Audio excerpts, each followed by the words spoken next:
How are we going to justify Siren's non-existence all of a sudden?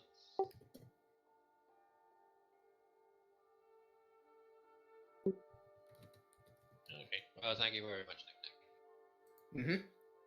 I would think it would be good for me to do it, seeing as a sorcerer and a necromancer are kind of similar anyway. Necromancers all custom doodads and thingamahoozes. Yes. Yeah. I can, seeing as I had to use my inspiration. Go for it. So, after waking up from night rest, we had decided that we needed to, cross the river that happened to be next to us. And with some difficulty, we were able to all cross it, leaving, our cart and horses behind. And, after following a trail for some bit, we came across what looked like it was a battlefield with a person nailed to a tree with a symbol on them that I recognize, but at the moment I don't recognize who it was that told us of it. So, bad.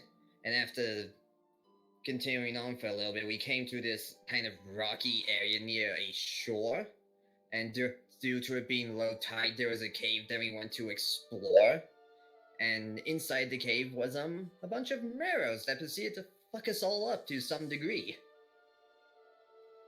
And after killing them all and giving us some much issues, and Sable falling into a pool for the entire fight, we were able to clear the room we were in and decide what to do next when the session ended. Okay, well, I mean, you did lose out some details there, so I'll give you a D8, shall we say? All right then. That was all I was looking for, was to resupply my inspiration that I used last time. A date, as it's also called. Yeah. Okay. So, as you all shrug off this adrenaline rush after defeating all these Meros, you can hear in the distance of the cave what sounds like chattering, almost, as if there's as if similar language to the mirror that you don't understand, kind of in the distance going, and then you hear. That's all you hear. Do we hear where it's coming from? It seems to be coming from the halls. As in below us? When it seems like. Down here? Make a perception check. Right. By the way, that second bit of voice, was that actually muffled, or was that an effect? That was a muffled voice in the distance. It sounded like. Okay. Grunker, you with your keen kind of underdweller kind of goblin ears, you're used to hearing sounds in these caves, so you quite easily kind of judge that this sound is probably coming from this direction. From what direction? From this direction. Ah, so. Alright.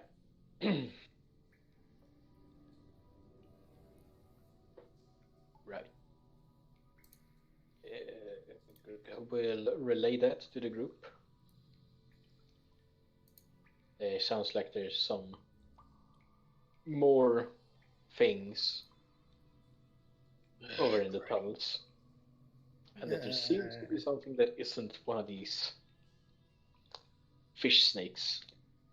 Snakes.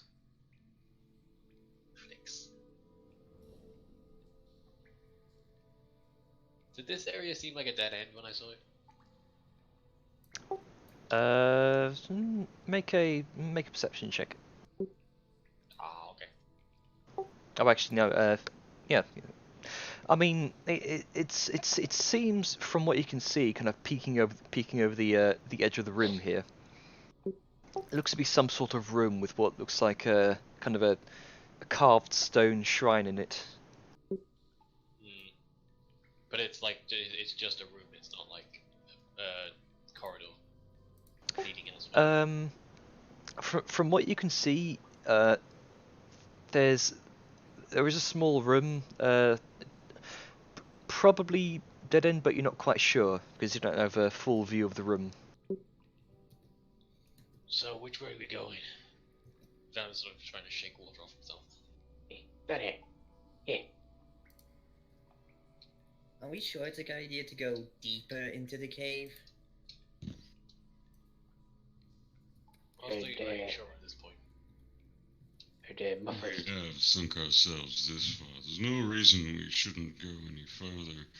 Unless this is just a massive waste of time. Well, I have another one. If these are at the front, then there might be more at the back. And if we turn our way now, we might probably get ambushed later on. Or worse yet, ambushed right after, since we caused quite the tumult. Plus, isn't the tide coming in eventually? Yes, it does that. From what you saw, Vellum coming in, it looked like the high tide kind of just about met the lip of this Oh, kind I of was thinking it was like a yeah Submerged. situation. yeah. Also, random aside, sorry to interrupt. Is anyone else getting an issue where they try and move the camera, not the camera, they try and move the view around, but then it comes up with a fucking left click that says paste image from URL. Nope. I'm getting that a lot, and I can't get rid of it. It's I'm just using the scroll bars here. Oh, Yeah. well, I'm Yeah, dumb then, I if guess. you Make sure you use hold Alt both and shifts Shift. at the same Yeah. time. Yeah, Alt Hold and both Shift. controls at the same Yeah, time and press Alt shifts. I just use Control and Shift to move the camera.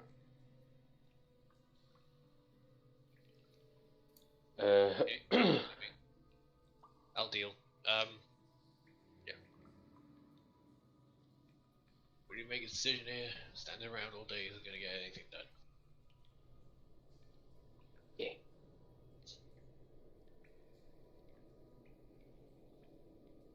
Sounded like muffled talk over here. Angry Small room snake over there. fish. Yeah, angry snake Things fish. down there. And muffled sound. Like hostage. Everybody in good nick to keep going, or we want to try and hide off and... I feel like I'm about to drop dead any instant. Right, well, That's good.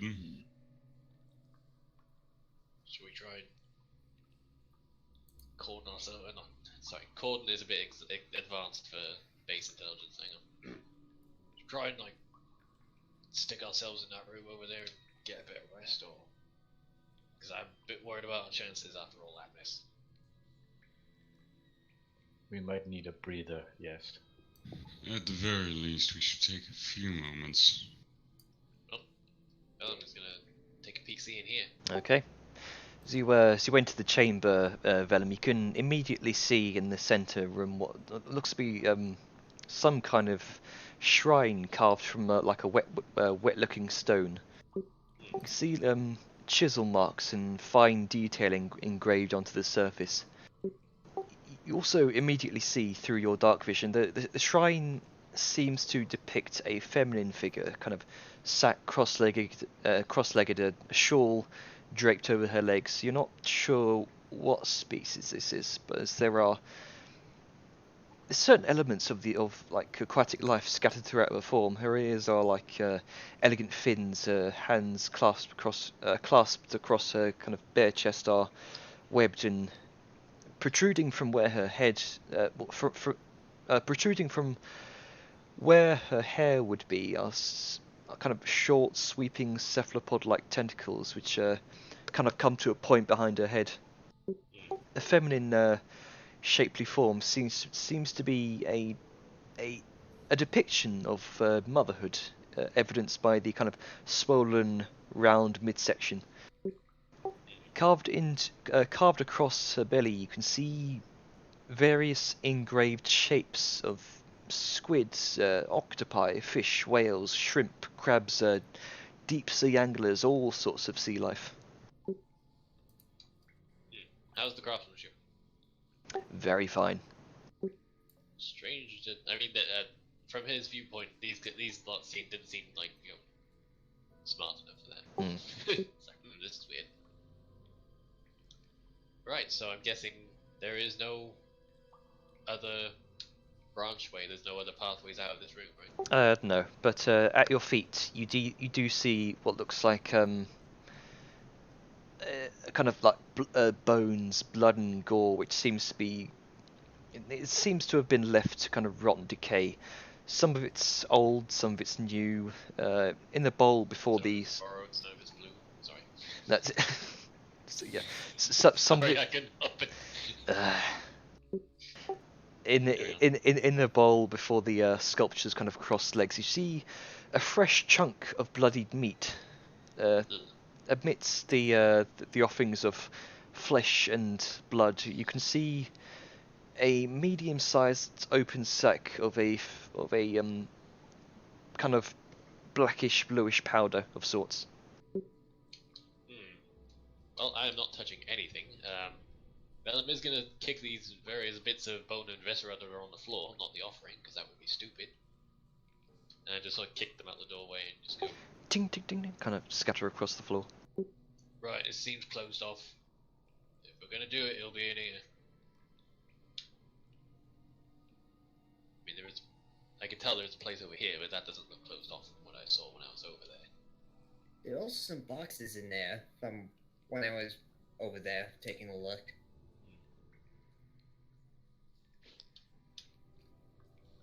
If you want to do anything, do it quick, but I figure we probably want to seal this off once we're in. So we don't get jumped. Yeah, I need to sleep. Yeah. Grunka will grab one of the harpoons that one of the fish marrow people had. Okay.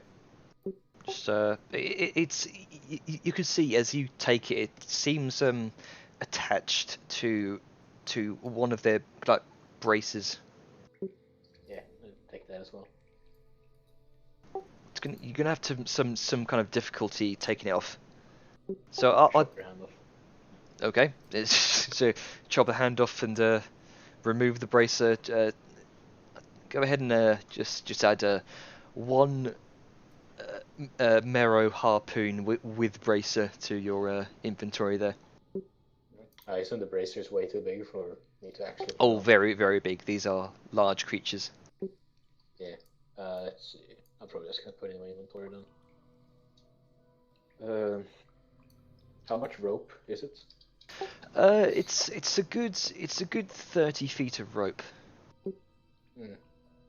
How do you spell marrow, by the way? M-E-A-R-R-O-W. It's M-E-R-R-O-W. Like Mary? Yeah. Bone marrow is nothing. Yeah. Oh fuck no! American versus Europeanisms. No, yeah, that's it.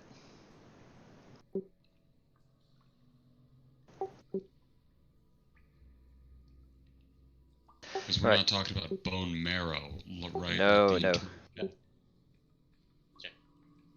Okay, he just hacked off a hand. So Yep. I was thinking there was bone marrow with it. No. Reasonable Conjecture. Yep. Alright, is there anything we can sort of barricade this doorway with? I mean, the room looks pretty empty right now. Besides the shrine and the various offerings. If we can fill it with bodies. These things are pretty huge. I mean, hide behind the pile of dead bodies is a thing. Well, what else do you want to barricade the door with? We don't want to go taking a rest and then all of a sudden they walk in and chop us up. Yeah, that's true.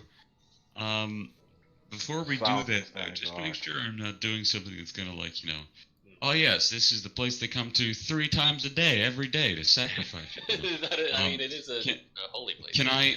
Yeah, can I try and like we all went up, right? We all went what? Yeah, we're all over here. Yeah. Can I try and investigate the religious importance of this? Of the- 'Cause it of the seems shrine? like this is the I was Yeah, gonna say yes. this Seeing is- as I'm close, and can I take a look to see if I recognize anything about this? Seeing as I kind of could from a distance, but Sure, make a history check for the shrine. I'm gonna go with Grunker because money system. Okay. So, hang on. Okay, so you do recognize this kind of shrine. It's rare to see worship of this entity this close to civilization. Normally, she's worshipped by certain kind of lawless sailors to the far west and over into the blue expanse and beyond. But it makes sense creatures like this would worship her. This seems to be a depiction of the Ocean Mother. There hasn't been much of a concrete depiction of her, as most of her worshippers believe her to be this kind of omnipresent, powerful force guiding the tides and currents of the sea. Though primarily known as the Ocean Mother, she has many other names and titles. The Wave Mother, kind of Queen of the Depths, or the Bitch of the Sea. Her worshippers believe that all life came from the sea, hence why in most depictions she's portrayed as a pregnant female. She's often portrayed as both benevolent and wrathful, and that her moods kind of frequently change between the two, from caring, matronly and soothing to spiteful, malicious and petty and vain.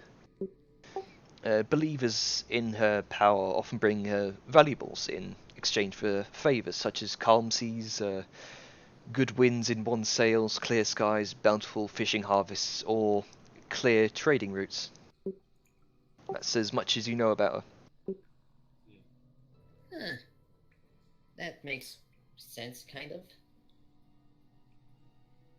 I think we're going to rummage over here. Okay. If I can glean what Grunker is thinking. Yeah, I was both thinking that, So- see what's in these boxes, and I would like to see if we would be able to use these boxes to barricade the entrance. Sure. Kind of. You see, these boxes are kind of like tucked away in the far end of this chamber against some of the coral reef formations, and it's kind of rotted in places. Some of them are partially open, others look like they've yet to be opened.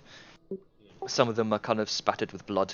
As you open some of them up, Grunky, you see what looks like many hundreds of small linen bags that are all kind of laced up and tied with knots of string. Strange. Also, do we, considering the area, I think it might be an idea if we barricade here, because if it's religious over there, then they might come to pray, or to see what the noise was. And while this is a bit more open and difficult to barricade, it's easier to move the boxes a few feet as opposed to across the room. I don't know, that's just my thinking. Anyway, It's true. I'm gonna rummage through these for anything other than linen bags. Yeah, what's in the bag? Sure. You as you kind of you look into the bag, Grunker, kind of untying it, and you see very fine kind of black blue powder. Hmm.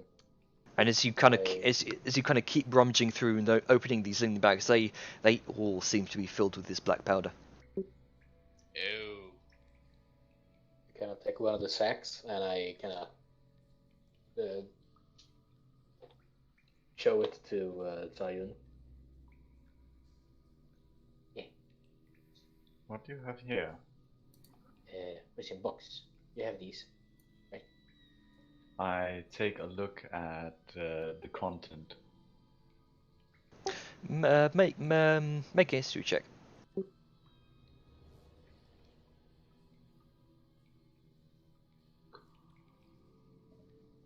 history, correct? Yes. Oh wait, no, actually, hang on. Mate, I think a nature check would be more appropriate here. All right.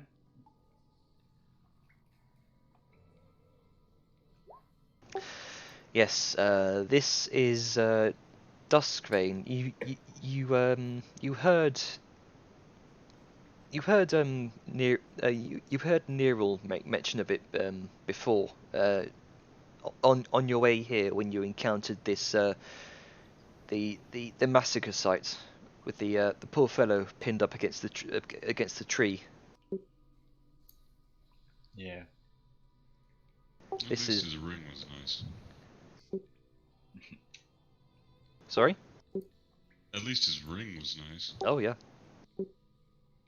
Hello?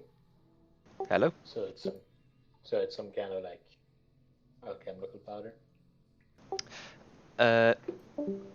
Oh, hang on. I think Neril was having issues there. Oh, no. Hello. Hello? We hear you. Yay. There we go. I can hear you. Okay.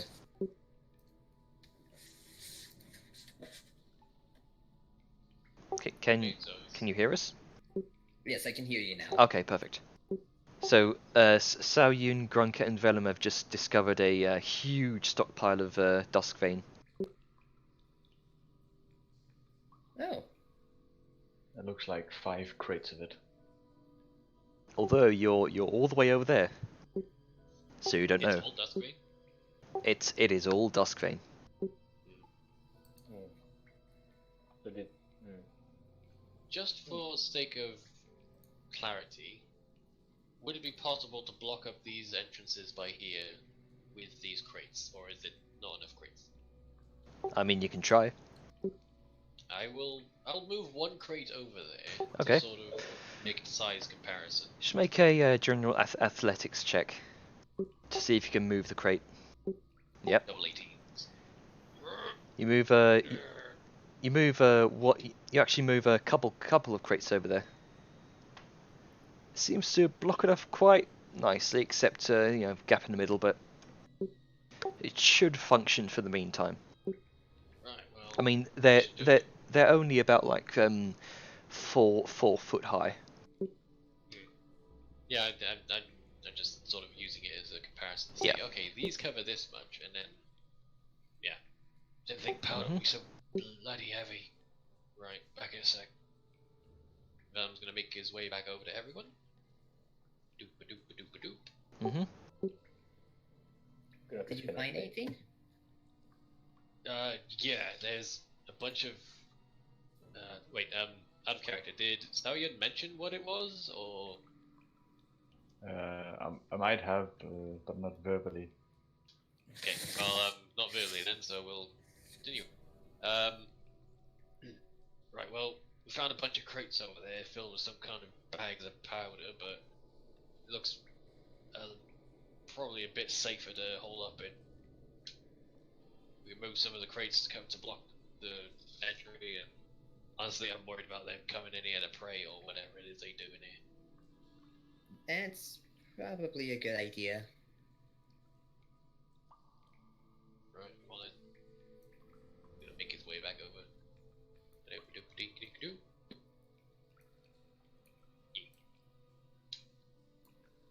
I'm gonna move one more crate over to sort of completely seal this up because it's bigger than the other gap. Well, not completely seal up, but Sorry, make it- you're going to use the other batch of crates to seal up the other end there. well, not until everyone's in. But basically, you said there was like a gap in between these two. Yeah. So I want to make it so that gap is filled, like one Okay. of the crates over or something. If you want to swap the textures out with the other, like you want to swap those two assets, then that would also work. Because I know you can't move them one by one; they're like blocks of assets. Right. Okay, there you go. Wait for everyone to be in. Assuming everyone is done with what they're doing out there. Oh, here we go. Who dat? Oh shit, it's Avon. Oh shit, crap boy. some You are reason late. You're a Well, bit. for some reason you set an alarm, see it set, look at it, has the time there, and it says on, and then it's just like, just kidding. So I Yeah, don't know. that Had some happened weird, to me today as well. had some weird time flux continuum bullshit. I don't know. Anyway, I'm hopping in. Yeah, wibbly wobbly shit. Don't worry about it. Why have I been pinged? Yeah, it's just It's one of those I've already seen animated. this. Anyway. Yeah, it's a good one. Yeah, just ignore it. We're doing D&D. Yes. Get in the game. Dur. Dur. And take your character back before we have to fight. Okay, Yes. so to summarize, we were looking for somewhere to take. We heard some noises. One sounded muffled and different than the marrow noises that we were hearing. And then we were like, okay, we're not going into this half-cocked. We're gonna find somewhere to hole up and just sort of take a quick breather. And we were looking around. We found these crates that were full of powder, little bags of powder. I forget, it was like dust something. What was the name of it? again? Sorry, Duskbane, I think. Duskvein. Duskvein. That's it. Bane. They call it Duskvein, which is some alchemical thing. And Velen is starting to stack boxes up so we can sort of seal this area off and hopefully go unnoticed. Speaking of which, make another athletics check to try and move the other boxes. I'm gonna see if I can snag like Trying to move too many at once. Yep, you can't quite move them. Okay, one at a time, man. Right. Okay. Didn't Yeah, think could I- dust would be so heavy. Yeah, can Why I is help dust him? heavy? Do a little assist. Because it's still a crate full of dust. I'm gonna It's see if I can dust, though. snag like a pouch full of this Duskbane. Sure. The entire crates are full of pouches. I'm gonna help Velen move the crates. Is everyone else getting in? Because I'm not moving any more crates until everyone's actually getting here. Otherwise, we're locking people out. So, it's- I it's guess we're good, just man, taking a I'm short rest. Well, we're going to be taking a short rest, hopefully. But we're sort of Yep, hang securing on. our position for the moment. Nero, I'll get in the fucking hole. Sean's gonna move in as well. There we go. Okay, Nero is already in here. She was just in the shadows. Yes, Alright. I blended. Before we start doing anything, are there any like long, steady pieces of coral or rock or something that looks to be around? Make a perception. Actually, Oh, you know what? I'm fucking intelligent. I'm just gonna use the end of my spear. oh, okay. Smart. And that way, just apply that to the bottom. Have a big ass pole with some fucking leverage, and use that to assist him in moving these boxes. Okay. So make an athletics check with advantage, Sable. Velen even. Everyone's helping. They just see him trying to lift too many boxes and it's like, you better Just, help. no, dude, you're gonna give yourself a hernia that way. No. And with that, with all the extra help, you do it no problem. I am a strong boy. Right. So taking a short rest. That's Yes. the idea, but let's sort of arrange ourselves so the squishy people aren't getting stabbed if something busts through the fucking barricade. Yes. Can you like could you spend hit dice on short rests or are they just long rests? Short rest after Short hit die. Yeah. Okay. Yeah. You can use, I think you, how many can you use? I think you can use as many as you want, but you have a set amount. As the rest of you kind of settle down for the next few hours. Well, not that long. Short rests are only like 40 minutes. Oh yeah, that's true. We're That's true. spending several hours in this corner. What's the Short hit rests die are on the 1 soul hour. sphere? Yeah, Yes, it's Like just 86? You should have like a little square that's have your total hit dice. Well, yeah, it just says 1 and 4. Yeah, you click the name, like the words, hit die, and then it'll say how many do you want to use, and then you use that many. Ooh, nice. See, I'm going That's to funny. go ahead and use 2 because Yeah. I am very low. I'm just gonna chill here and stand guard. So, Fuck, which one's health again? Red. Yeah. Sorry, we use like blue for our health in the other game for some reason. Alright. Everybody's different. great. Nat 1 on the fucking hit die.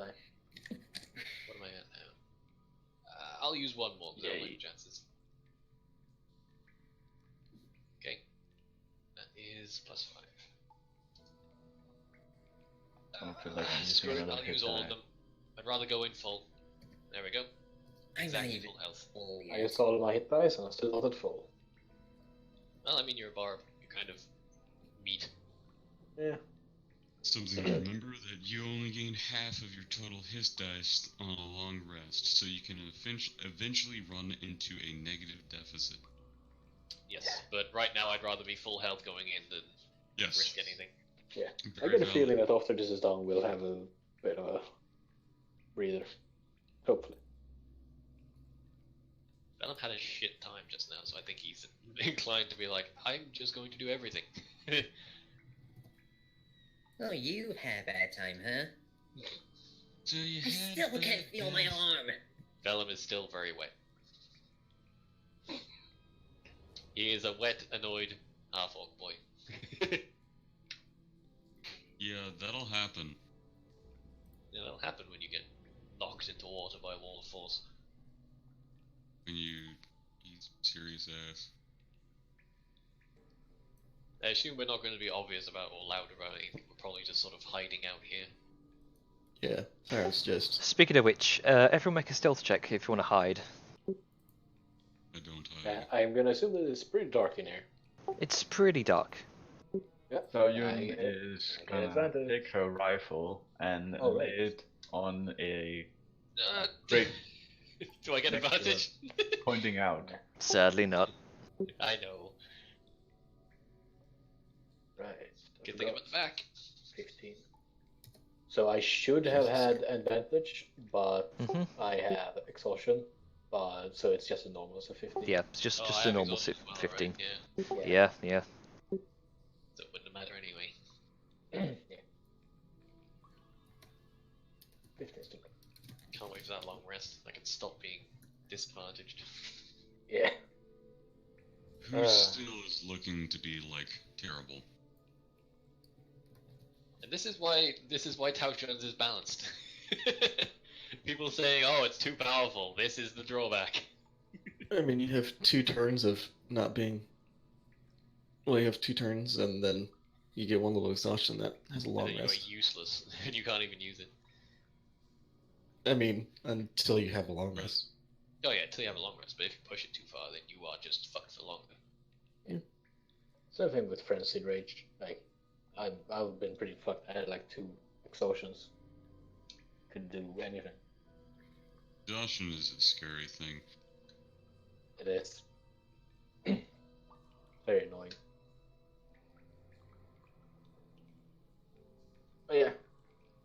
We have a little rescue poo. Hopefully our rest goes uninterrupted because I added all my hit die already. Indeed. I'm gonna just start, popping one of these.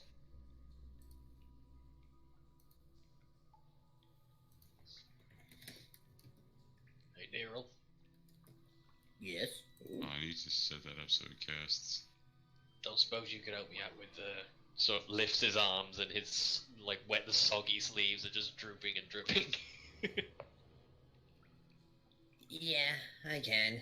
She lifts up her one somewhat usable arm and starts to dry him off. Oh, I don't need to take him off this time. Alright. No. You don't have to. Oh. Alright.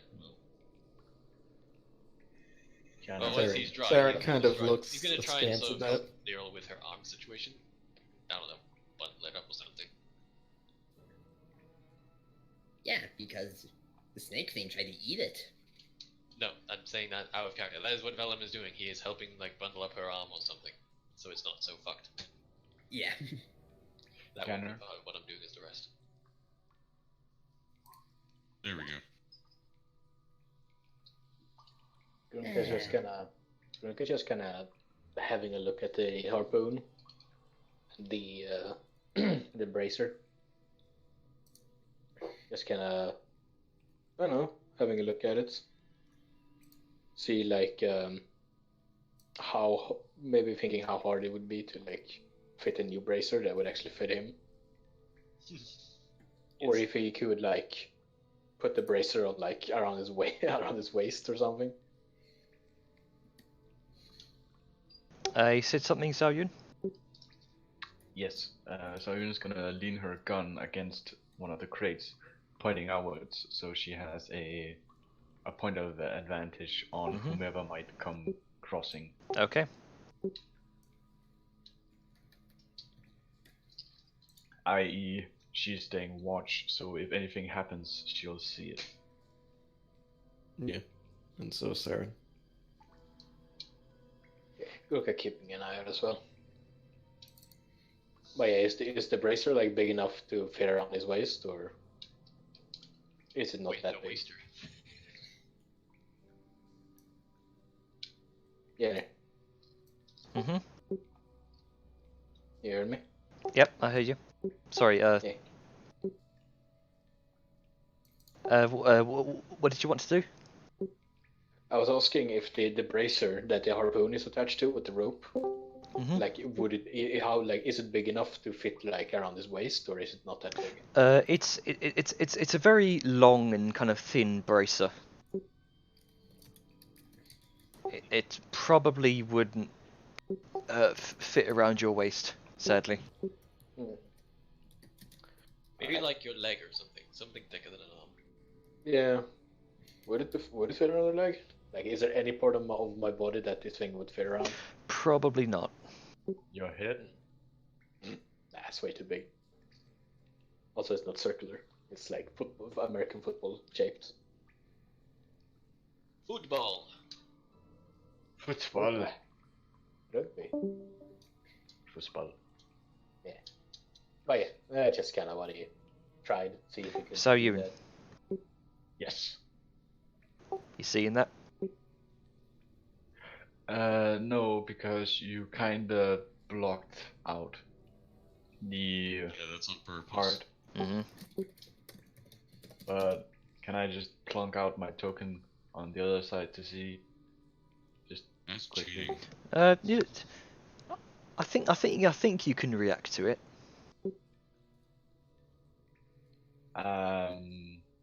Allow me to point something out. On my screen, I legit can't see anything because you took that blocking part so wide.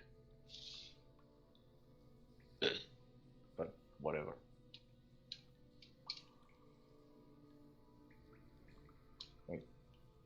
The I dynamic spy lighting. with my little Dynamic eye. lighting is blocking the view because of. I Yeah. spy with my little eye something that's coming out the corner of. Oh shit. I quietly relay to the rest of the group that something is moving up there. Shh, something's moving. So with your gun kind of aimed down sights as you kind of resting it on the crate here, and with what you see kind of the shape of this piranha-like head kind of poke out from behind the wall, in the shape of an arm reeling back and aiming. Very slow movement though. Looks like it's trying to steady and aim.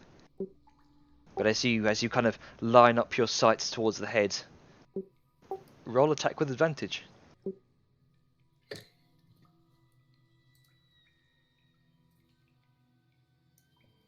Assumingly, we've gone through our rest now, right? Yeah. Okay. I was about to say, this is mid-rest, we want to lay low. Boom! That definitely hits. Roll damage. Please be high. Double crit! Snipe. Damn, nice.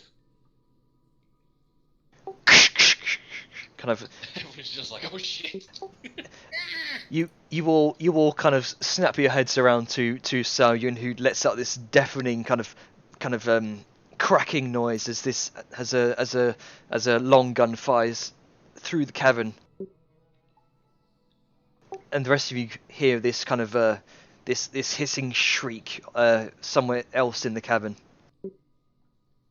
As you watch Saoyun through your sights. You can see the Mero immediately drop their spear and kind of clutch their arm to their side, bleeding profusely. Well, cover's blown. I can assumedly wait. Nobody else do anything, or is that initiated? It's just one mirror. Okay, well, I figure since loud noise gave us away, I'm gonna start trying to move some of these crates so we can get out. Yeah,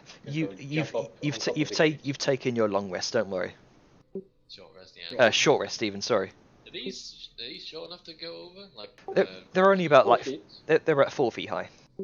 Yeah, you're gonna jump up on top of the crate. And You see the Mero. you do immediately see the mirror. It will start to run towards it. Hop over as well. No, I'm stuck in the wall. Help! Yeah, you gotta like fiddle around with it. Help! Okay, there we go. I'm good now. What was up there? All right, just roll attack, Grunker. He's Yeah, there, kind of clutching his bleeding arm towards his side. Recklessly. Let's smash. Yeah. Oh, man. Well, there's one, or 2-1 damage. That's 21. 21 hits, yep, and that's 5 slashing. Takes it square to the chest. Whoosh. What's everyone else doing?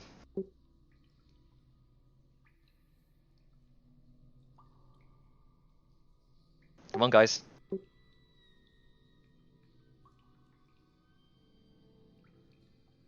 Hello. Hang on, did my... Oh, bloody hell. Yeah, my sound's gone.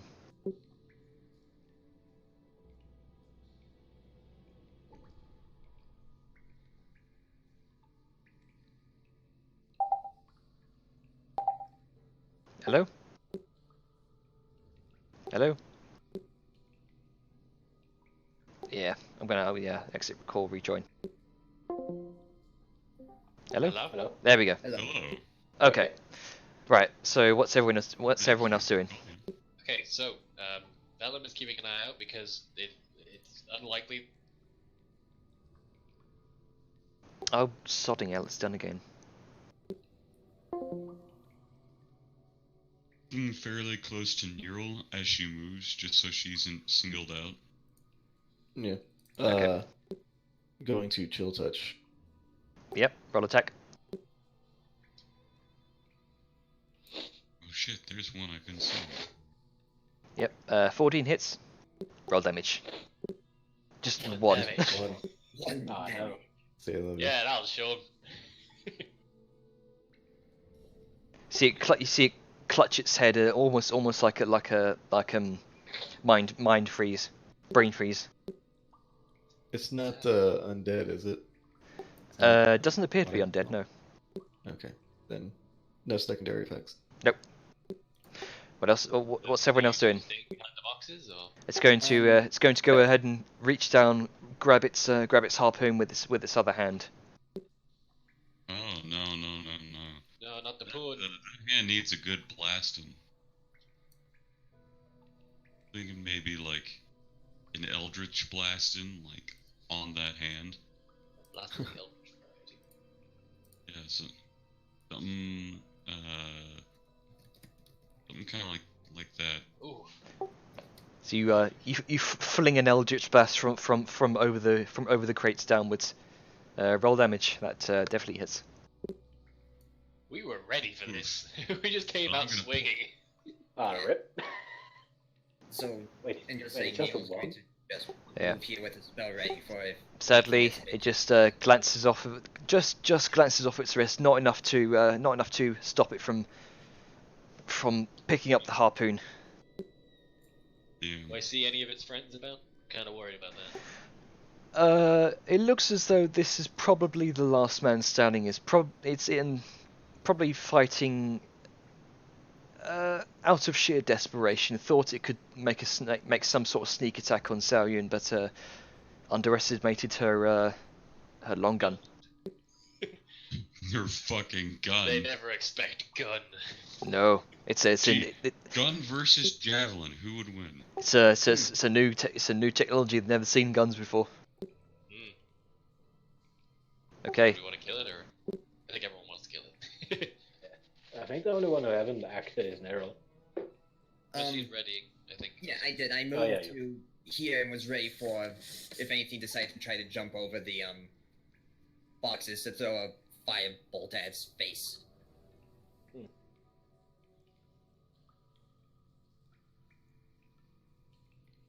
Oh, it's going to make a harpoon attack at Vellum. Of course it is. Which misses. It Yeah, just new armor. just about glances off of your breastplate there. Oh, it's scale mail, but same thing. I get what you mean. So what's everyone else doing? Superior craftsmanship. Sal is trying to gauge whether or not the others have it handled currently, and then she just reloads her gun. Yep, great. Oh Jesus! Oh. Everyone just fucking. Yep, and with that you lop off its head. It is dead.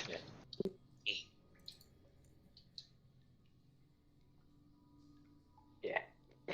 Yep, no more. And then you just hear silence.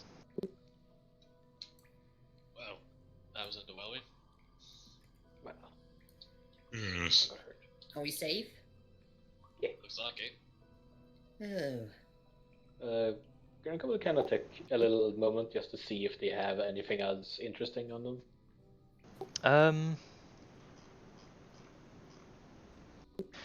You do see couple of silver in a kind of pouch on this side. We'll say for the sake of brevity, you take a few moments you can to rummage through all of their belongings. You do find 10 gold pieces. They don't carry much gold on them. They probably see it as more of a Shiny. civilization thing. You know, they're not part of the civilization. Yeah. And now for the more important thing. Is there any nice and sweet looking coral here? Make an as you kind of rummage through, make an investigation check. Where's it? Nope. 7. Don't really see much aside from like a few nice bits of coral, a few kind of closed clams here and there. Granka will take one of the colorful pieces of coral. Okay, so just add a piece of coral to your ever-growing armory of crap. Horde of useless crap. Yeah. He'll have all the things. Grunker's a hoarder, man. Yeah. Right, should we keep going before something else happens? Yeah. The rest of you kind of hear in the distance of somewhere else in the cavern, kind of a. Right, we're gonna see what that is. Don't think they make that noise. Squish. Oh, that language. I like how we're splitting the party right now. I'm gonna try and do it sneakily because I don't know what's Okay. around the fucking corner. So you kind of walking through the halls. You continue to see Why do I bother? you do continue to see like barnacles. You see kind of drooping down from. It's Grunker. The fuck? You see drooping down various like fleshy tubes from some of which seem to be kind of glowing, motionless tendrils embedded into various like cracks and crevices on the walls and ceilings of the cave. Looks like some parts of this place are frequently underwater. I love that. I know Grunker didn't technically move over there on the map, but he just appeared on my head. It's like, I wonder what's around this corner. It's Grunker. Yeah. As you kind of make your way through the cavern there, you hear a voice kind of echoing down the hall. Which direction? Is someone there? Yeah. I don't know if that's frightening of an answer. Yeah. Or disarming. Echoing yeah. I assume it came from across the water here. Yeah, I don't know what direction. Yeah, it's seemed. Oh, hang on. Yeah, it seemed like it was coming from around there. Yeah. Also, Jerry, just because I don't know if it's just the fog of war thing messing up, but is there light coming from here? Yes. Yes, there is. Yeah. You look down the hall. It looks like some sort of torchlight. Yeah, okay. It just kind of looked a bit weird, but yeah, okay. Don't think What's we're this? looking down there. What is this? Yeah, what's this, by the way? That looks like some. It looks like kind of a totem almost, like probably used shamanistically almost. It may probably some sort of functionality in terms of religiosity similar to the shrine almost.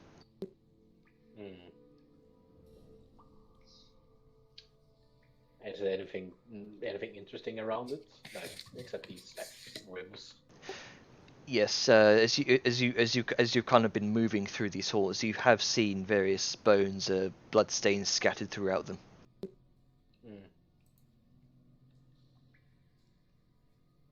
How deep is this water?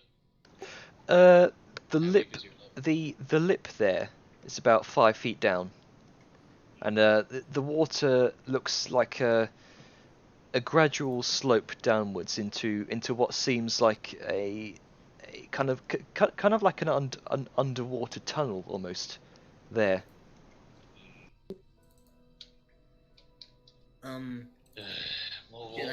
It doesn't. What's on the other side?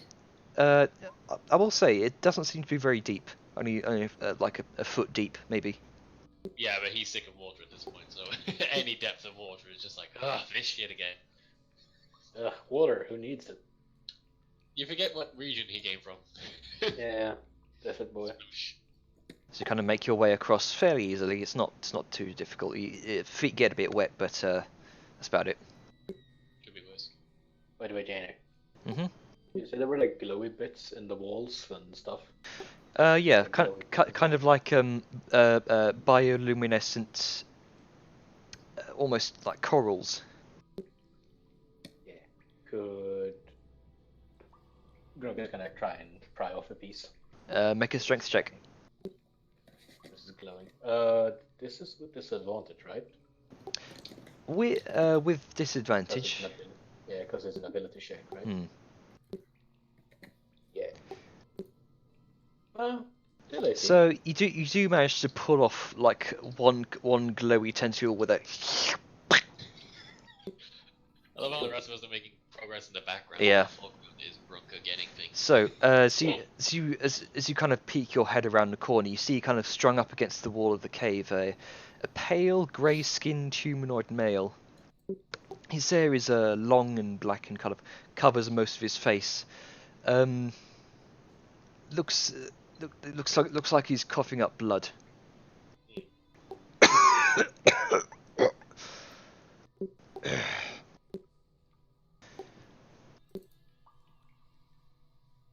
Cat is like slowly going in, making sure there's nothing around the corners. Who's there?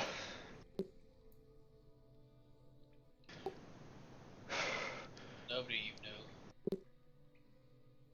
So who are you?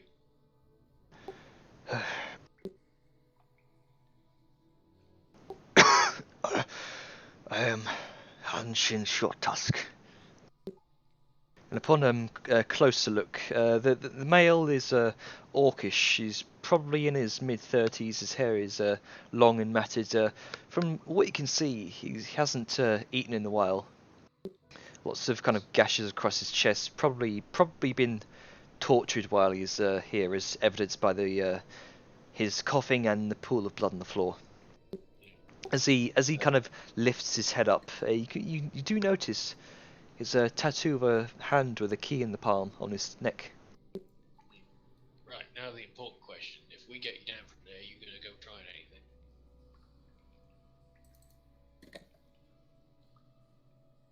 Ooh.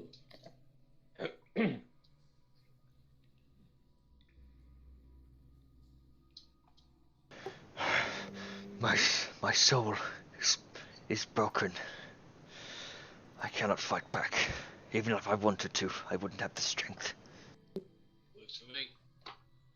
Rocket, give me a hand.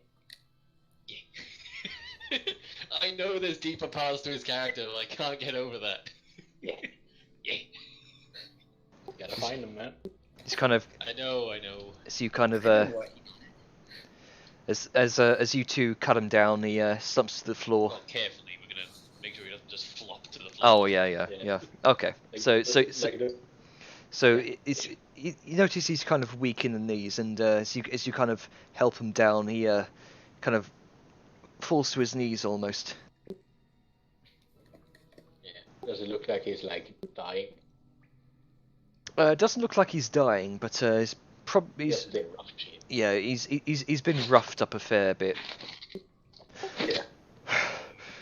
Thank you for saving me. Walk up and offer him one of her rations. Like, are you hungry? Oh, yes, thank you.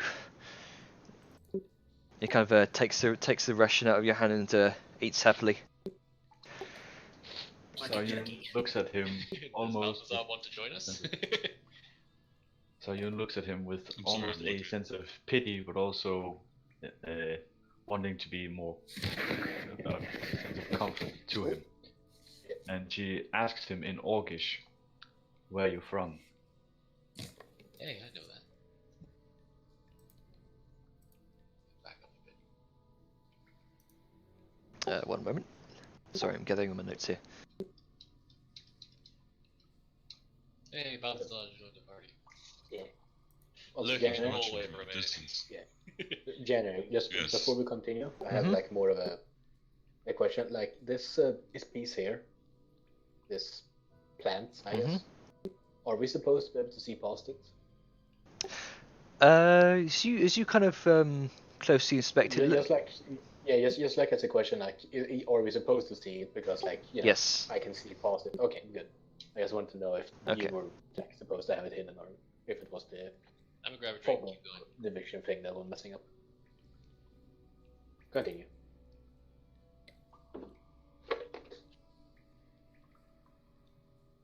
Sorry, I wrote a lot of stuff for this guy. Ooh, plot person. Good thing we didn't leave. Or did we let out where we arrested? Originally, I'm from Kitezh.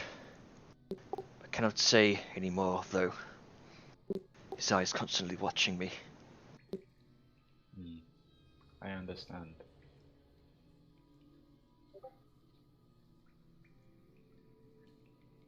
I'm Sayun.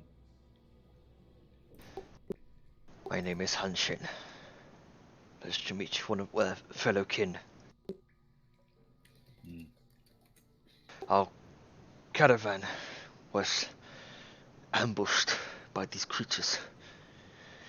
We had little time to react. They took our goods, our men, and our horses. They devoured the horses and some of our men.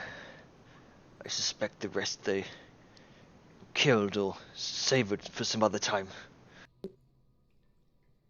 I don't know what they wanted with our goods, but their priests seemed mighty interested in it. It was our usual trading route. We hadn't expected these creatures to be so far inland. We've had experiences with them before,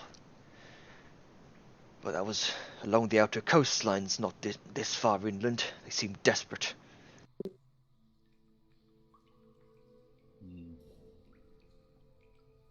The tide is low, so they took an opportunity. Perhaps.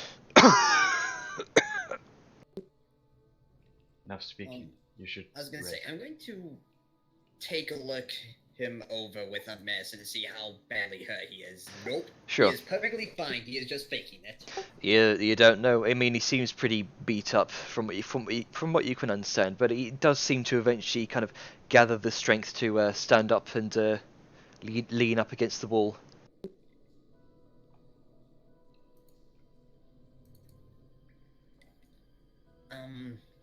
I have enough of these to spare at the moment, so I reach into my bag and pull out a vial that I specifically had labeled healing, seeing as there's a lot of vials with random stuff in it. Yeah. And hand it. Do you need this? He kind of takes it and looks it over, and then kind of thank you. He kind of chugs it.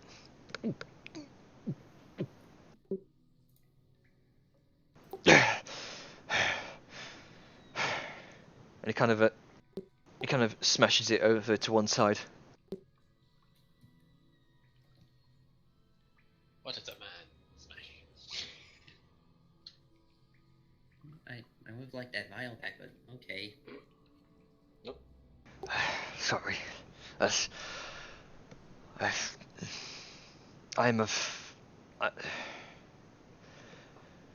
I've been here for days. It's been taxing on my patience and my sanity. I apologize. It's alright. There's a glass vial, more can be made. Your blood, not so easily. Kinda looks down to the shit spilled at his feet.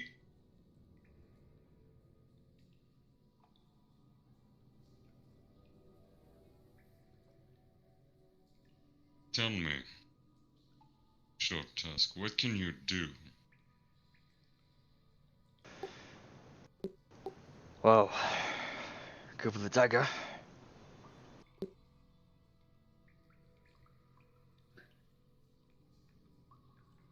And? Was that it? Well, I'll tell you more about what I can do, but I'm afraid I'm not at liberty to tell you.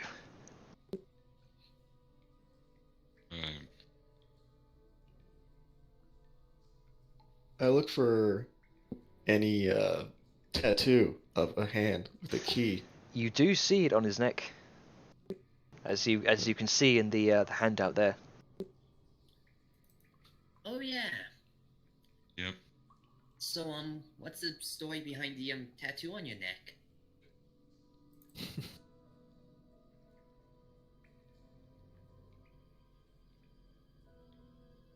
1 second.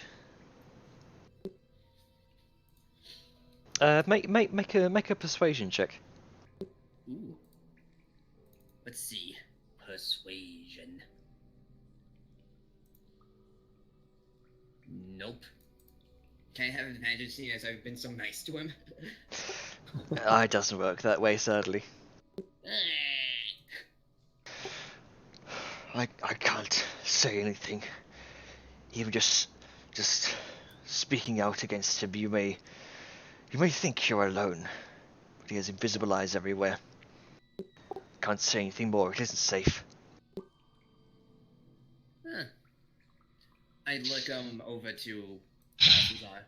Is this something similar to what your Yes.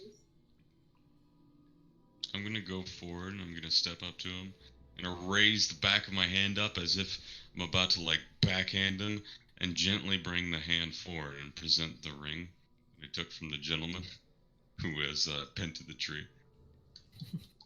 Do not worry. Here to help you. Okay. Make a persuasion check with advantage.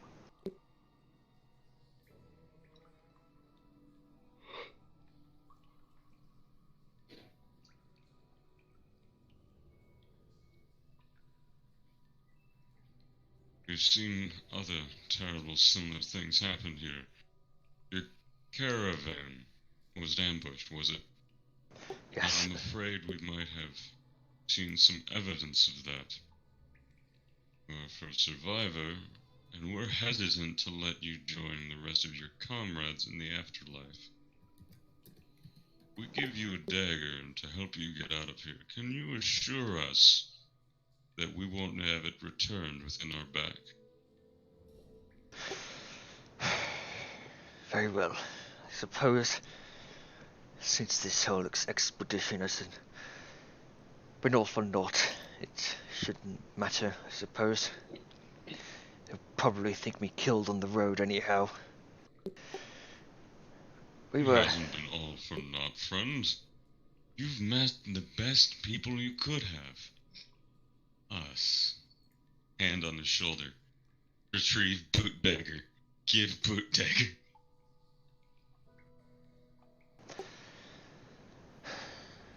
Suppose it might help if I tell you how I got here.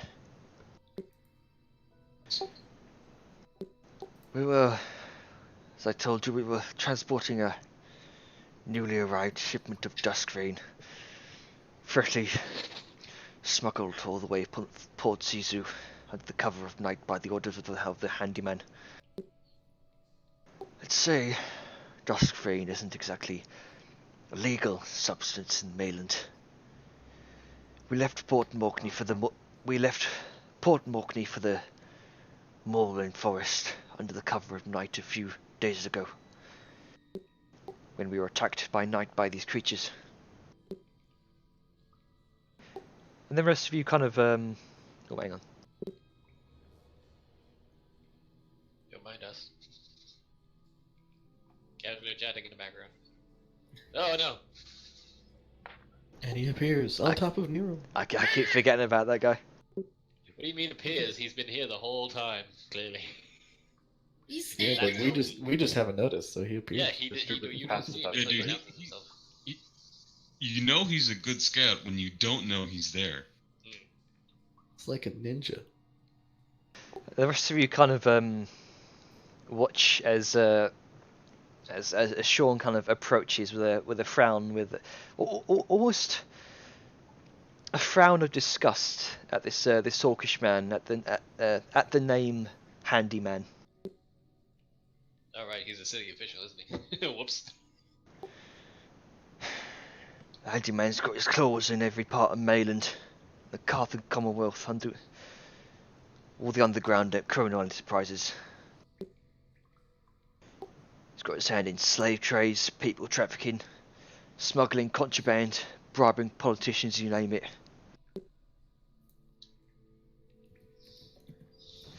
We've even working with the Inquisition from the Carthage Commonwealth, from the High Chalice. We've not even been able to track him down ever since we started the search for him 20 years ago. He's a slippery fella, I'll give him that. If my experience with his lackeys is anything to go by, this bloke's probably one of the lower end lackeys smuggling drugs over the border. You're on the other side of the room, Neil. You can't hear this. Not that big of a room, is it? Please, just let me go. I was just following orders. He's got leverage against me, leverage against everyone in his employment. If I don't return to him, he'll either kill me or someone I love.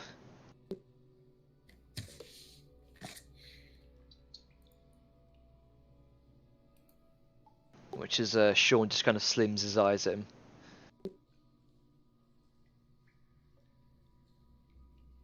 Sao gives Sean a kind of stern side look and then speaks up. The man has been beaten, starved for days. Whatever wrong he could have done. As far as I'm concerned, he's a criminal, but probably one of grim circumstance. I thought, sir, that stopping this ritual first is the wisest choice, instead of probably wasting our time dealing with this petty smuggler.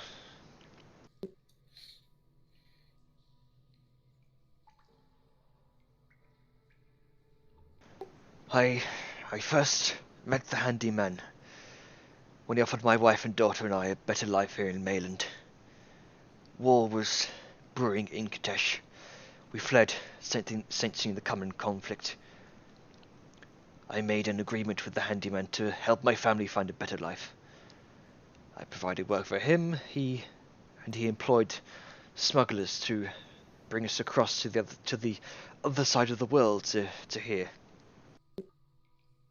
He took a sample of our blood in order to seal the agreement, but now he holds their lives over my head as leverage.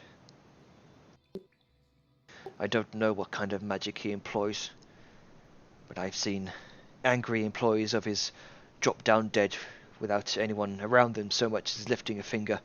Please, you have to let me go. Return to him.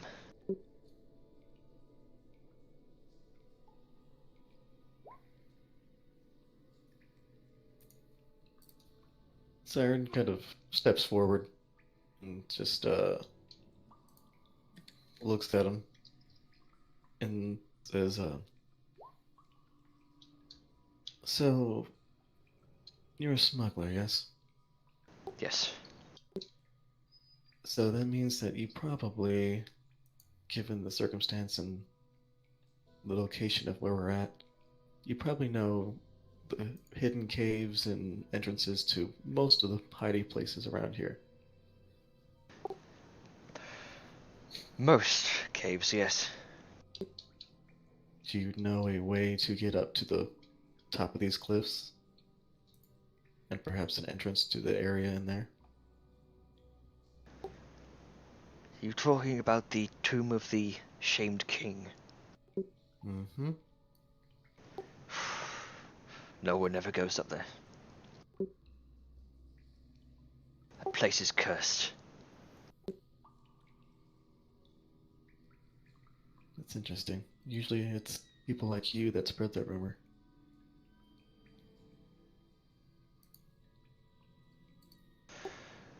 Well, funnily enough, there's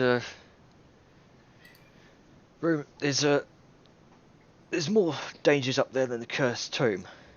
Not something I imagine a handyman would risk his men getting involved with. Unfortunately, looks like it didn't exactly turn out the way I'd hoped it either way. Since my men were slaughtered by these fucking trouts. That's racist.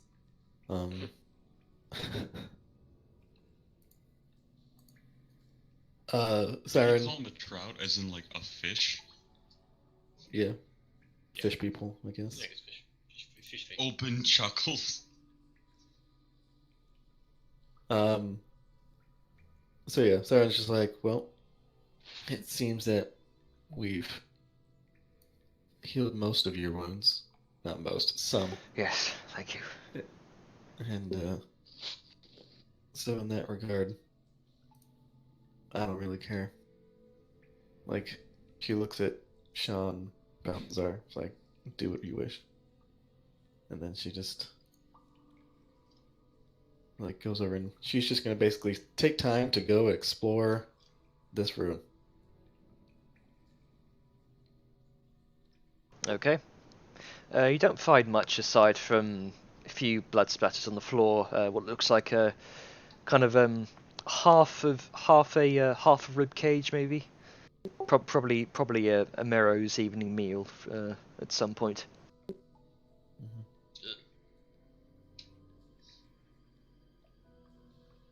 And Sean just kind of walks up to him. You know, you're lucky we've got bigger priorities here. Bigger fish to fry, if you'd excuse the pun. But as far as I'm concerned, you are not our concern. Go.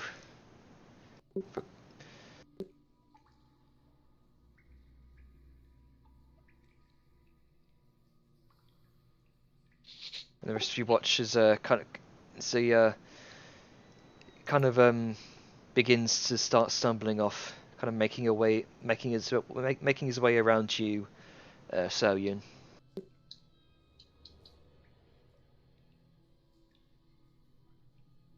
this, by the way? In character. Yeah, I asked about it. Yeah, you're still in the same room. It's it's pretty well lit in here, so you can you do see this take place. No, I mean the corridor behind the thing. As you kind of peek through these kind of hanging this kind of hanging seaweed down from the ceiling, you do see what looks like a small corridor.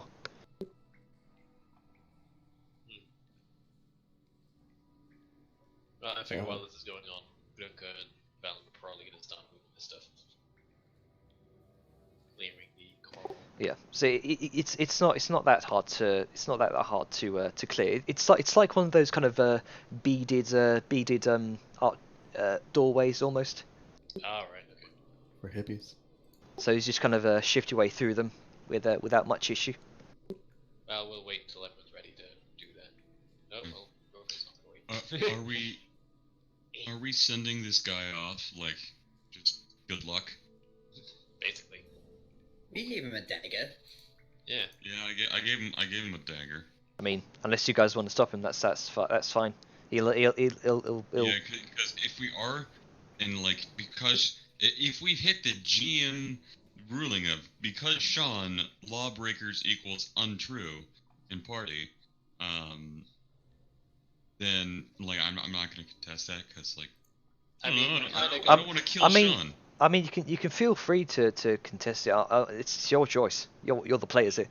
I mean, I'd go with him, but in my brain it's just like, well, we kind of have a time crunch, and we don't know if this cave is gonna be good.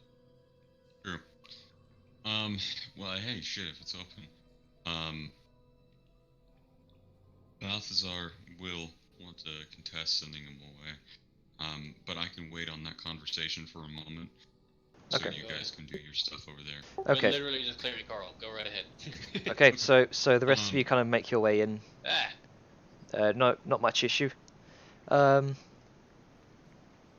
watch them. You watch Grunker and Vellum kind of disappear through the coral. You do see what looks like one more probably, yeah, one more chamber here. That's it's kind of filled with like bloody torture implements on one table to over on one side of the chamber here. What looks like a bloodied table here, kind of. It doesn't look like it was constructed by Mero, because from what you've seen with all the kind of ramshackle armor they've equipped previously, looks a bit more sophisticated. This was probably dragged in here a long time ago. So what sort of room is this based on the accoutrements? Looks like a torture chamber. Goody. Well, this is a dead end, but it might be a valuable dead end, so just start searching around. Okay. Yeah, Basically these what things. Sorry, go on. Yeah, I was kind of thinking like these like implements that are on here. They look like too small to be Marrow sized. They look more like humanoid sized. It looks more like it would be sized for a around 6 foot humanoid maybe. Yeah. Well, Mel's gonna look around for, in particular, anything that they can use. Okay, make an investigation check. If anyone wants to look for any interesting knickknacks, well, that's a 6. You don't find anything particularly interesting. Besides, I mean, there's 2 chests there, and the what looks like a kind of a branding, a branding. How do you call it? Branding iron. That's it on the table, and a fairly large vicious cleaver. But that's about it, really. Well, this branding iron, is it like out on the table or something? Yeah, it's out on the table. What's the shape of it? It just looks like a regular kind of branding iron. It looks less like it was meant to brand a specific symbol and more just to cause pain. Ah, alright then. I will look in this chest, and I assume Groku is probably going to look in the other one. Okay. you both do find what looks like a few gold pieces, about 20 gold in all. Total. Yep, total. As in together. Yep.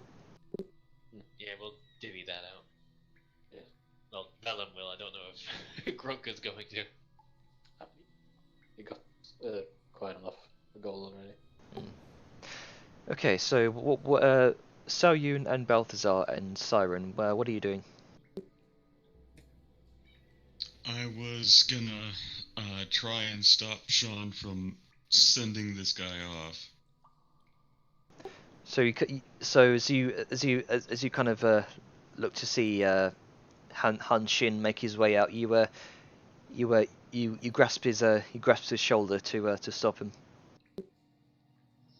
and he kind of looks over his shoulder at you, kind of weakly. Hold on, this man is still injured. Maybe we've helped somewhat, but he's still a victim of this place, and Fan seems to be nothing more than a puppet of a greater man. Would be killed, his family would be killed. Clearly he's a victim of blackmail here. Sure, he's done something wrong, and smuggling goods is no good, but you do see he's already paid a price. You do see Sean kind of a fair look of sympathy over his face, and he says, "Well, that's why I say he's a victim of circumstance. He's not he's not our main concern right now." Exactly. But if we are to act in the best interests of Pratt Marachne here, we should certainly. Port Marachne. Pratt Marachne? Sorry. We should certainly consider the benefits of befriending someone who knows all the ins and outs of their hiding spots. You know, where they might store more contrabands, or perhaps might have an inside connection. Make a persuasion check. There might be some merit to keeping the man around and fed. And I throw a persuasion. As I do, I'll turn around and look at oh boy. Oh wow. Jesus. Well, perfect. I turn around to look at Short Tusk, and I give him like a wink. And a 1-1. It's just an offset blink. Yeah, you blink both eyes in different times. Yes. Like young Daniel Radcliffe in Harry Potter. No, you just say wink. Wink. Wonk. Wink. Hate to break it to you, but this ain't some mastermind here. Besides, he says he wants to go back to the handyman to sort something out with his family. I don't want to stand in his way. Very well. This bloke's just a lackey, a smuggler. He ain't. I doubt he's got the whole layout of the land. True, I was just seeing a door in which we could put our foot to exploit. Very well. If that's the case, looks over to Short Tusk. Remember my face. I will. He'll hold up Thank you. His left hand. Remember the black hand. I will put in a good word for the handyman.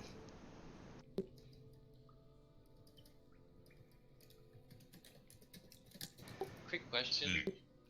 Yep. Sorry to interrupt. Was it just gold that we found in these chests, or was it other stuff? It just looked to be gold, yes. Doesn't look like they put much else in it. Looks like this room was it was fairly rudimentary.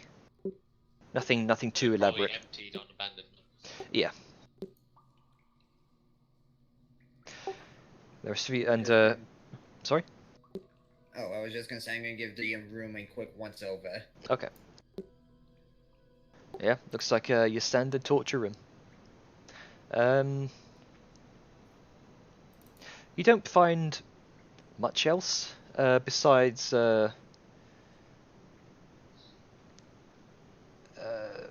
what looks to be under the table, kind of a fairly kind of vicious looking, like a fairly vicious looking ivory dagger, almost like it's been sculpted out of bone.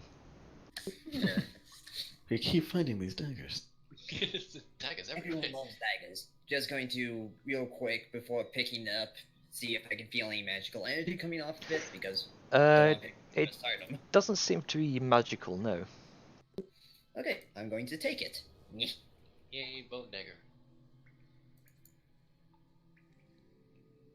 So, Okay. just strange ivory dagger. Yeah, it's just strange bone dagger. And Saoyun and Balthazar and Siren, the rest of you kind of watch as Han Shin begins to kind of stumble his way out of the cavern. It looks as though as he's kind of walking, his kind of his fairly tough orcish nature is starting to kick in, and he's he looks to be kind of walking at a more brisk pace as he turns around the corner. Good. We all done in this room? Yeah, I can't see anything else. Alright, off as we go. Okay. Velvet emerges from the coral. Like a butterfly.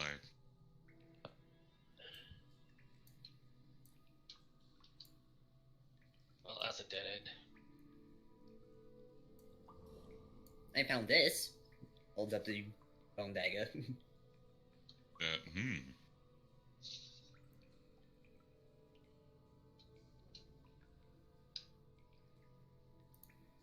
Sarah's just wondering how to get back up, or if she has to go through the tunnel. It's the ladders. It's only like 5 feet up. You could probably heft yourself up. Right. Yep.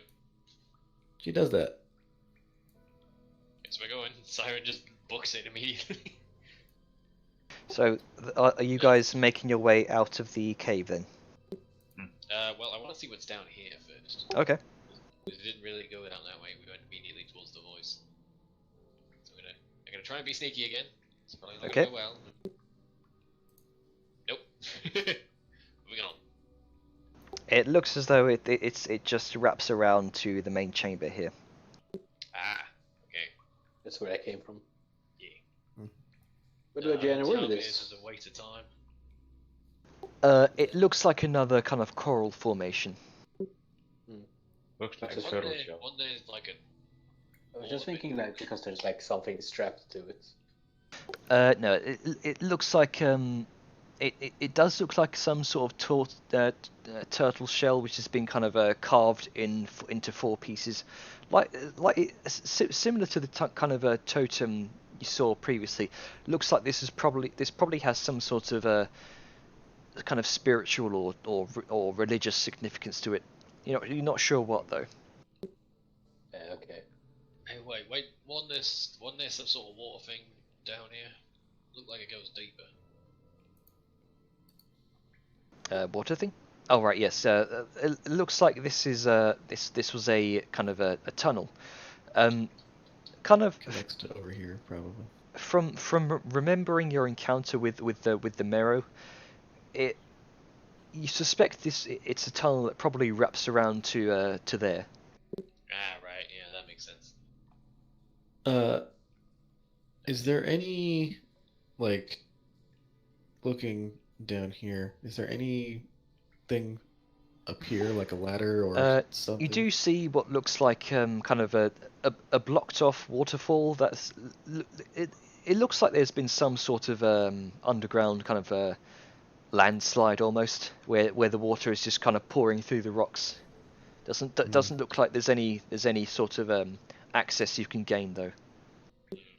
Alright. Great, this whole cave was a waste of time. No, I don't know. We got to test your new armor. Well, it worked for the most part, but we still lost a lot of time that we don't have. Okay. So we'll say, for the sake of brevity, you all make your way outside. Yes. Yeah. Hooray, outside, where it's not wet. It's raining. Please no.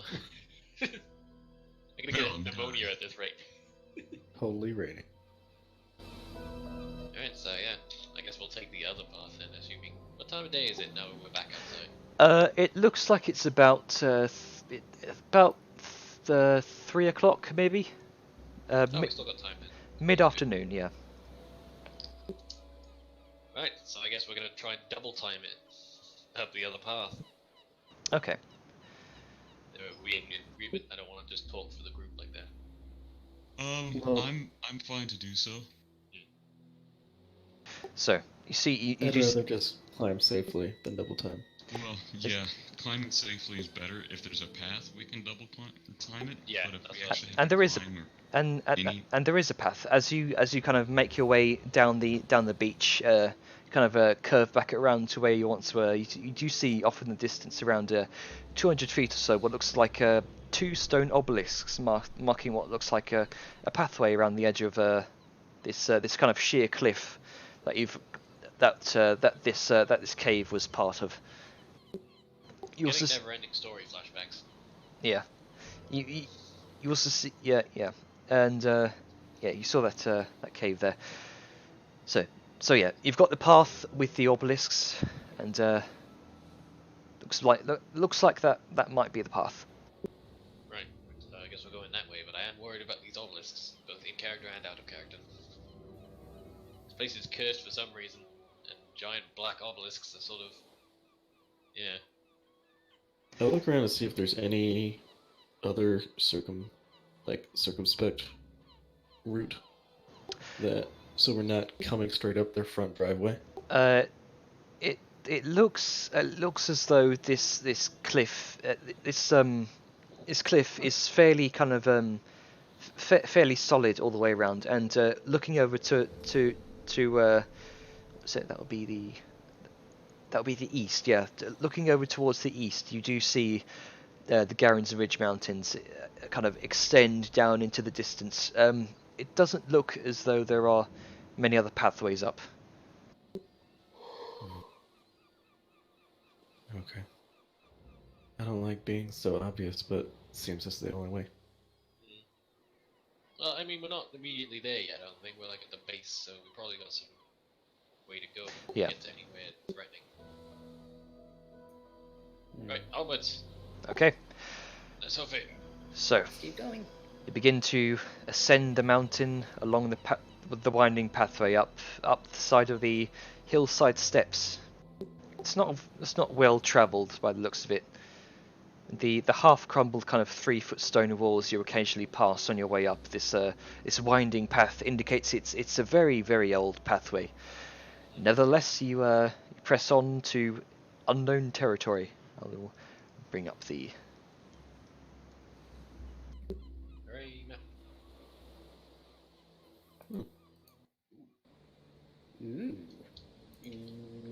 Neat. Is that mountain doing the fucking gotcha sign? Oh, damn it, now I see it. Gotcha.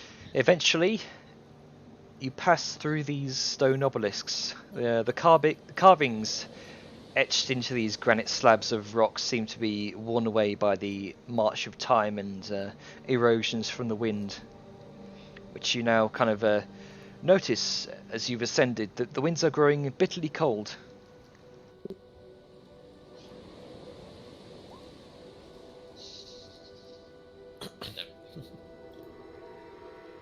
Right, I mean, I'm about as wrapped up as I'm going to be able to be, so... I guess I'll just tough it out. Yeah, just gonna deal with it for now. Okay. Well, regardless of the cold, you power through and continue along the edge of the cliff. Eventually, the The cliffside ends as you look out to the mouth of the river, and the path leads you into the mountains themselves. The mountain pass kind of before you, to your east, is probably around 10 to 15 feet wide. You can see it's probably been carved through a rocky hill a long time ago, holding kind of you see holding the dirt and rock back with large solid stone bricks. How steady is the terrain on this path? It's the path is kind of growing ever slimmer. It's kind of you kind of stomp your feet. It does seem fairly sturdy so far. I'm not liking this. I don't know much about mountain climbing or anything, so. And you can. Should we stick together or? You can. Get as close as possible? You can see now in the dirt as these sparse grasses and shrubs kind of taper off into a dirt path. A series of parallel lines scraped into the ground, all overlapping each other, and a series of footsteps. Like we hear a series of footsteps, or there are footprints? There are footprints, yes. Okay. I know nothing about tracking, so I'm not going to examine them. Do I know anything about tracking? I don't think any of us are trackers. We're not hunters. I have some Who's nature, tracker? so maybe I can try. What? I have Got some ability? nature, so maybe I can. Ability? What? Got your background ability? Yeah, Wanderer. You're a wanderer. Do you think you can track things? Maybe. Well, I'm just wondering how old the footprints are. I don't want like a patrol to come back down and fucking. Oh. Us.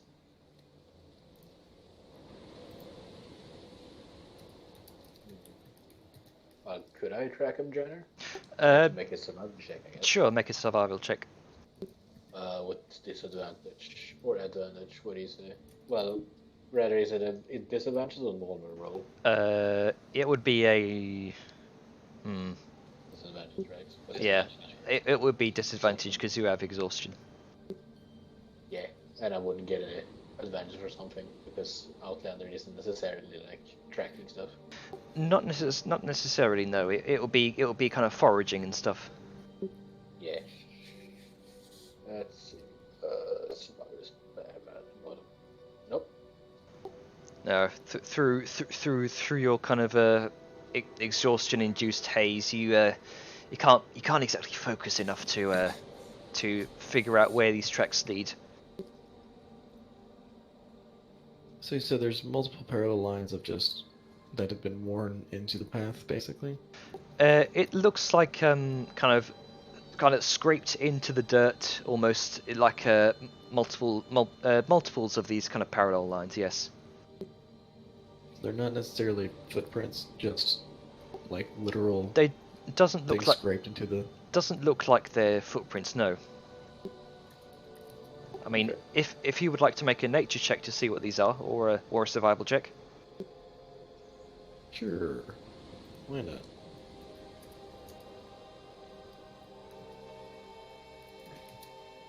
With my +1, got 19. These do look remarkably familiar to cart tracks.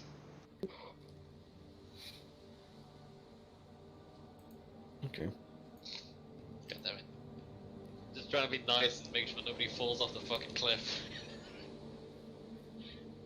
So, Oh, Jen, I did have a thought. Are Mhm. kobolds cold-blooded? They are. And it's cold. It is getting to be that way. Yes. alright. Okay, So, good to Saren turns to the rest, like, so these are cart tracks. I think we found either an old or new trade route. So, we might as well follow it. If carts can traverse it, we shouldn't have to worry about falling.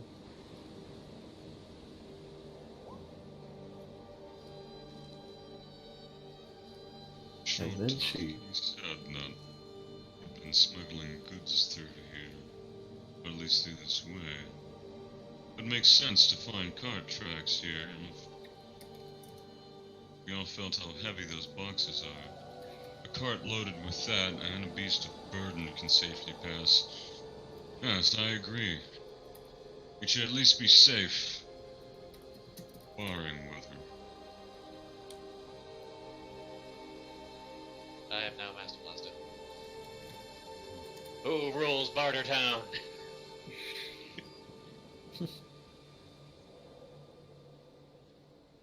And so start following the tracks. Okay.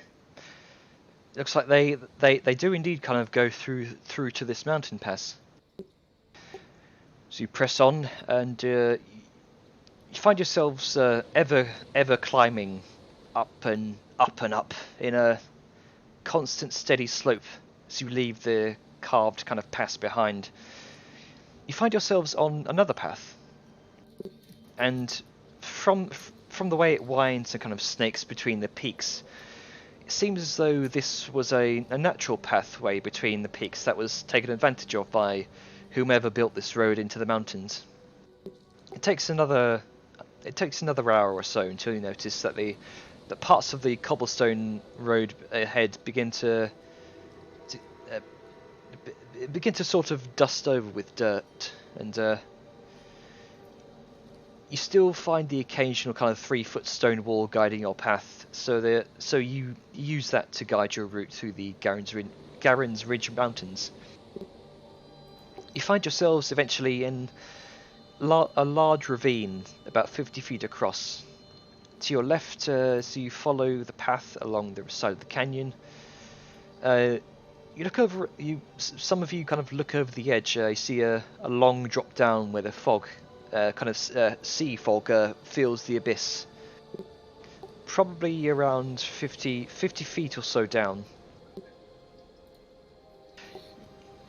You can just about make out the bottom.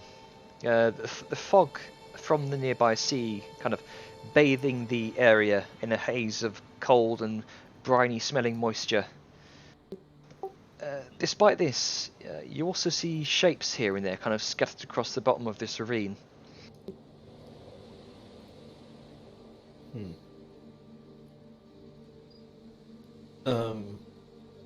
Humanoid? Some of them are humanoid. They don't appear to be moving. Well, I feel like the reason why is kind of obvious. Yeah, make a perception check. To those who are looking down, or who would like to look down. Oh, waste of a crit. 10. Then I shall not. Oh, again, because you're disadvantaged. Yep. Still exhausted. Nope. Neil's too preoccupied. All she sees is the back of her head. Yeah, Look with your special eyes. the foggy haze doesn't quite enable you to make out any details. Balthazar, however, you can see what look like skeletons, kind of long dead skeletons, still dressed in whatever they had died in. Some of these are redder than others, likely fresher and bloodier. You can see plate armor, leathers, and some familiar black robes. Some of these skeletons look as though they still have flesh hanging off them.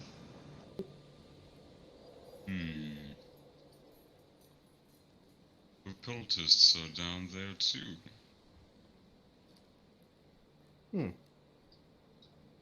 Seems that we should at least watch our step lest we join them. Yeah. I mean, like I said, not much to know about mountain climbing, but I figure not falling off is a good pointer. That's one of the best places to start. You climb a mountain, first don't fall off of it. Well, There's skeletons down there as well. Some picked clean and some fresh. Right, well, Seems they've been someday going up this way before. Sorry, I keep thinking you stopped and then I go and... No, dude, it's fine. He's just got like a weird cadence. Time of day. We've been climbing this path for a while now. I'm worried about it getting colder as the night draws in. It's about 4:30. You'd estimate. Well, not too bad. We made good time for like an hour and a half. Alright. Guess we keep going. Very carefully. Okay. Well, not very carefully, but carefully enough that we don't fall off like idiots. You see kind of faint pebbles begin to kind of slide down the cliff, cliff again. You continue on your path.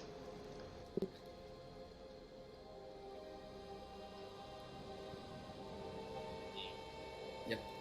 Lean on Titan Vellum. Yep, I'm the piggyback. I am the Master Blaster.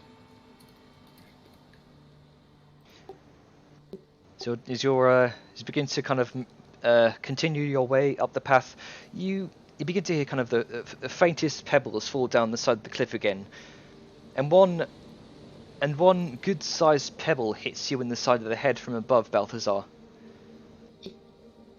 Oh. They throw stones now. Dicks. Oh no. A good-sized pebble just... Wait. Something's coming... Something was above me. Pebbles fell. And something just hit me in the head. I see nothing. An entire film of dust kind of blankets the entire party. I would like you all to make a dexterity saving throw. No, what's gonna happen? Oh god. Rocks fall, everyone dies? Yep! You said saving throw, right? Saving throw. Alright. Oh no. That's a 4. Well, that's about average. I can see this, right? Yes. You can. Can Nero help? You do notice the blanket of dust, Grunker. Yeah. Okay. Good. Then I have advantage, so it's a normal roll. Can I get help from Nero since technically I'm carrying No, it? it's not one anyway. Oh no. What's up with the Grunker falling off cliffs? I don't know. Third time. No light. I'm not yet used to being up high. I'm like cave boy. Yeah, Game Boy. He's used to be inside the mountain, not As outside the soon mountain, as Yeah, soon. quick question, Yep. Jenner. Vellum is carrying Nero. How does that affect things? Like, is it does she still need to make a dex save, or is it tied to mine? Or... I will. I can easily jump off your back if the need Yeah, arises, yeah. So Yeah, I have my own. The 16. Sorry, So because I just didn't want it being the case that I drag you down with me. so Neril I don't have advantage because the rock hit me in the head and I was aware, right? Neril and Avon. No, that's Neril and Siren even. As soon as you see this kind of cloud of dust shower you from above, you look up, and you immediately see a series of large boulders, each ranging about 5 to 10 feet across, kind of plummeting down the side of the cliff. You dart away from the impact zone as it hits the side of the dirt road. However, Oh no. Sao Yun, that's Sao Yun, Balthazar, and Bronco. Vellum. I feel like I'm missing someone here. Yeah, Sao Yun, Balthazar, Vellum, Grunker. Sagan, Balthazar, Vellum, Grunken. Yeah. It's a 12 dex save. I don't think my 4 was enough. We all rolled 4s. What the fuck? Conquer's Yeah, so I rolled a 10. the rest of you aren't so lucky. You do take the brunt of the damage as you're struck in you're struck in like the arm, the thighs, the chest by sizable boulders around 3 feet in diameter. And hang on.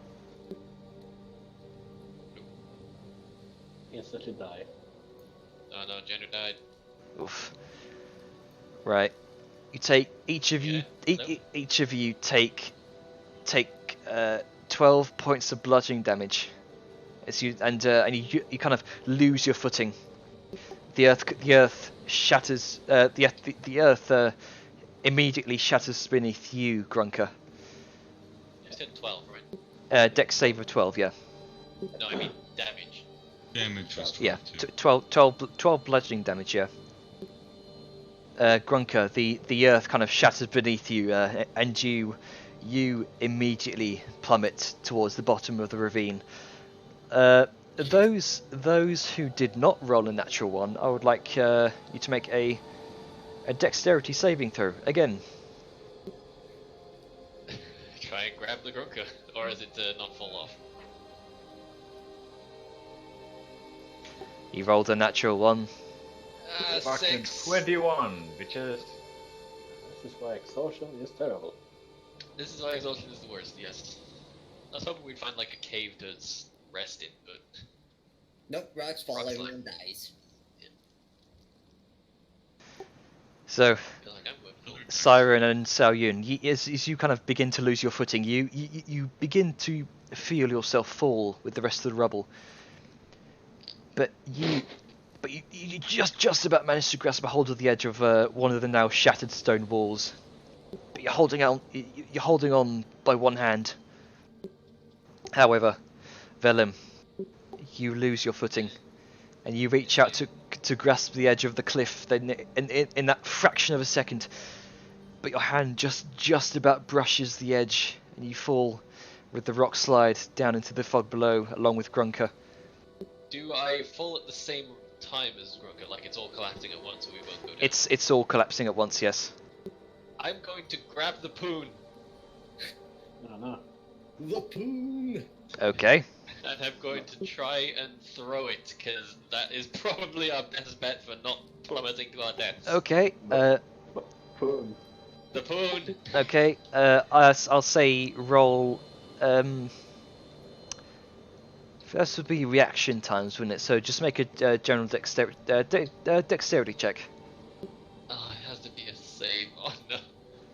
So Would Grunker like to help? it's a check. It's a falling. Yes. it's a dexterity check to throw it, to see if you've got the proper reaction times. Problem, though. It's still the same problem though. We're both exhausted, but Grunker is helping, so Yeah. I mean, I'm not sure how I would help, but yeah, sure, I'm helping. 10. Okay. So that'll be just a normal roll, wouldn't it? So you kind of rummage in these. This is all happening in like a fraction of a second here. So you keep kind of reaching around behind you, kind of taking your harpoon, and you just chuck it as far as you can. However, it does kind of sink into the stone for a moment before kind of breaking. However, it did manage to soften your fall. Oh, that's good. We're not dead. You do take 10 points of bludgeoning damage. Yeah, that's all the HP gone from the hit dice. Yeah, pretty much. Yeah. Glad we used all of them. Yeah. I now have 1 less HP than I had before. Velum and Grunker went over. Who else? Just two. Yeah, Siren and Xiaoyun are currently hanging on to these to the edge on some of these kind of. What about Balthazar? He rolled an 8. Yeah, I have an 8. Do I go? And did you roll again, Nero? No, I made the save originally, so I mean, I did too, but he asked the people who made the save. Right. also. Okay. So Balthazar, you failed the initial kind of what was it, the yeah. I got a 4. I took damage, and then I got an 8. Yep, it's right there above. Yeah. I think I'm going over 2. Yep, you're going over 2, sadly.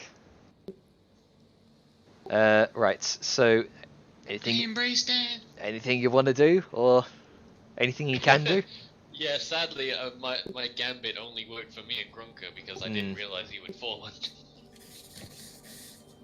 So they like try and grab us. Let's see. How far is it down? You like 50 feet, you said? It's about 50 feet, yeah. 50 feet down. Ow. Oh, this is gonna suck ass. It really is. The thing is, you're gonna fall before us as well because we got slowed down a little bit by the boom. I might be able to survive it. Might is good. Okay. So you're because I don't know what I can do. You're kind of falling through the air right now, Balthazar. What are you gonna do? Okay. Well, falling through the air. First things first. I would like to try and stab my sword into the side of the mountain. Is that even within range, or did I get like flung off? Yeah, unfortunately you got flung off. Okay, that's not gonna happen. You can't then I'm going to, at will. Yeah, it was the force of all these kind of boulders kind of plummeting down and kind of smashing into the side of this pathway, kind of breaking it, which kind of flung you off. Wait, can I use my prestidigitation to create a gust to blow Balthazar closer to the mountain? That would be more like that would be equivalent to. It's a bit weak for that kind of. Yeah, I use gust to blow him back. Oof. I have that cantrip. You can't deny me it. Okay, can you ping it?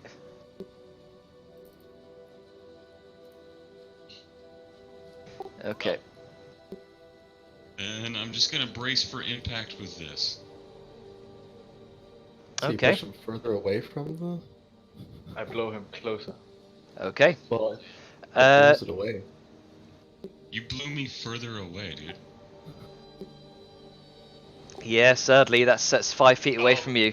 So you. Wait, so, what? Great. Well,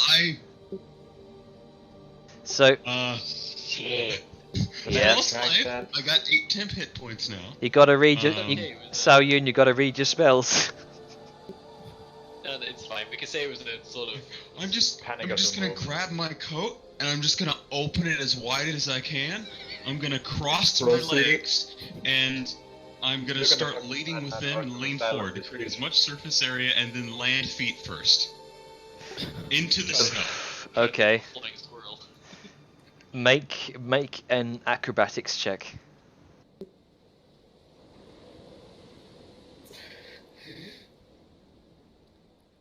Okay. I love the variety of responses we've got here. Yeah. By the way, just a flat D20. Oh. So you do manage to reduce the damage quite significantly. So what's damage here? The Balthazar squirrel seed. So Bella did the direct method, and Balthazar is doing the creative method. So what would have been 25 points of falling damage would have been it's now 10 points of falling damage. Oh, I take 2 damage. What, 2 damage? No, that's 10 points of falling damage. Lost life. That's what I did on the way down. Oh, okay. 8 HP. Devil's Fortitude. Okay. That's why I got this. So how do I land? Play me off, Johnny. How do you want to land? Oh, 3 point superhero landing. 3-point superhero. No. I break every bone in my body instantly. I guess then, since he's grabbed his coat and he's pulled it out untucked and is holding it out as wide as he can, he's got his legs crossed and is leading with that and then leaning forward. he's gonna try and guide himself because like there's no snow around or anything, right? No. Perfect. He's gonna try and guide himself.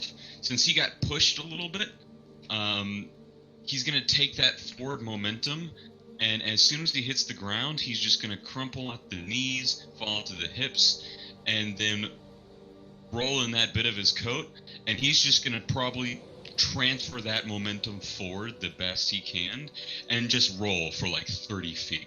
Okay. And you successfully do not die from this fall, thankfully. Oh man. Cliff and rocks are always my favorite boss battle. I think I'm bruised my waist.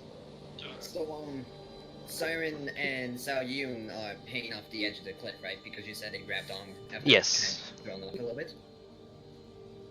Yep. I'm going to try to help Sao Yun up, seeing as she's probably the somewhat lighter of the two, being a demon instead of an orc. Okay. Make an athletics check to try and pull her up. And I have no way of making this acrobatic, so yay! Oh, Can I not just quite. climb up? Not a natural one though. I mean, sure. Make an athletics check to try and climb up, because you are Okay, you are. Kid, I was gonna ask if there's an advantage, but not with those rolls from Nero. So Yeah, sadly not. She's too weedy, sadly. So you do manage to with Neril kind of helping you there. Unfortunately, not very strong, but so you kind of get halfway up. The extra little bit of strength from Neril, you manage to climb up, no issue. and then I She's immediately trying. turn around and look to see if Balthazar's okay. As I go to try to help up Sao Yun. Okay, make another athletics check. So I actually just had an idea. Could I possibly have advantage, seeing as I could plant my sturdy feet and lift from that? You are still teeny though. I'm still small. I will in fact let Sao Yun try for an athletics check with advantage, since you are helping her. Okay. It's just groans coming from the bottom. It's like, you guys dead? Okay, good. So Is it normal or advantage or what? it's yeah. So what are the rest of you doing down in the pit? Gronka is furiously swearing in Goblin. He's extremely pissed off. Why is it Alright, when it you're was, not being loud? It was I like to imagine it's just like a gibbering blender of goblin words. Alright, just to clarify, it's athletics with advantage? Yes. Yeah. Because Nerla's helping you. Oh. Oof. No. You're not rolling well today. You kind Fall of to my death. you kind of try, but you're still hanging on. You land on Gronka. Well, once Vellum's on his feet, albeit painfully, because everything is bruised now.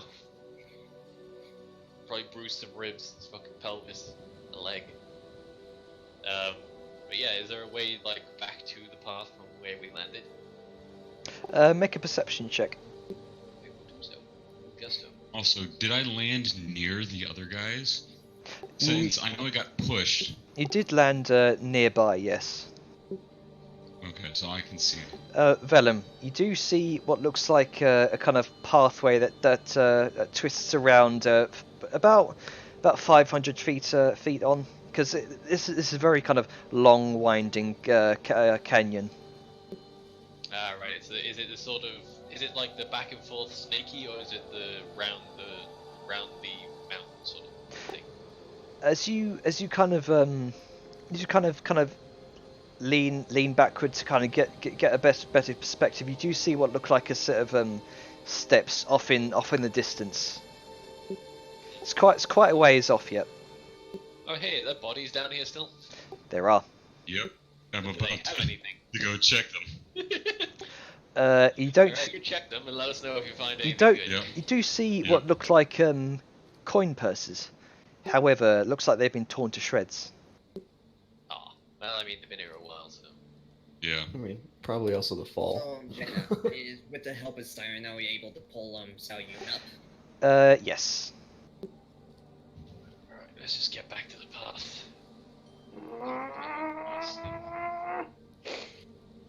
Yeah, I know Grunko, I know.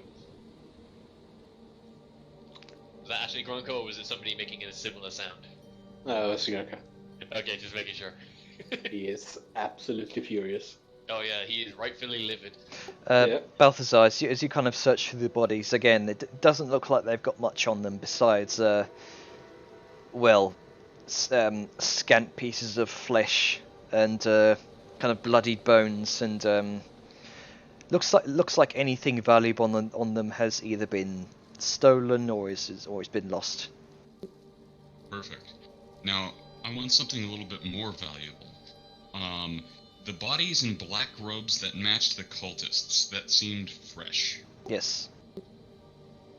I mean, some of them seem fresh, others don't so much. Others not so much. Okay, I'm just thinking maybe some of these guys were on their way up there and fell off the cliff. I just want to see maybe they had information on them. Or some item that might give us a clue. But if nothing remains or no tattoos as you're kind of looking over them, make a perception check.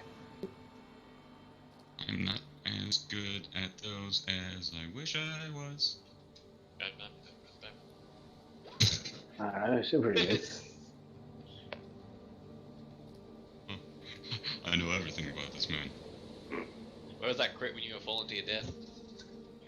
Dude, I don't know. Since I didn't fall to my death, I guess I didn't need it.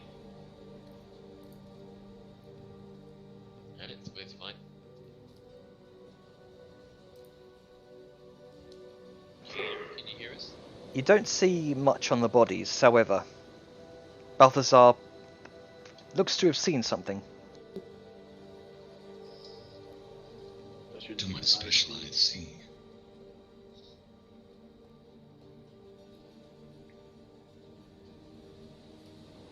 I have special eyes. Balthazar, what do you see? Do I see? What do I see? He's asking you, Jay. I've whispered it to No, you. you're the DM. Now you tell the story. I don't have a whisper. Wait, what? I don't have a whisper. Who? What? Or? Let me refresh. I mean, you should have a whisper. It would be funny if you whisper to the wrong person. That happens sometimes. I've whispered to a DM and another player has gone in. Yeah, I have no whisper. Well, it's not on my end, so it's not me. Yeah. Say it again. If you just click the chat box and you press the up arrow key, it will repeat what you said, like to go up, and you can send it again. I've sent it to you 3 times. Do it at Discord. That's what I do. Yeah, just do it in Discord. Alright, Seems to be- 1 second. I have no idea why that's happening. Right, there you go. That was a little inconvenient, but Whoops, there we go. no, has it come through now? Oh, yeah, no, I got it on Discord. I couldn't get it on roll. Okay.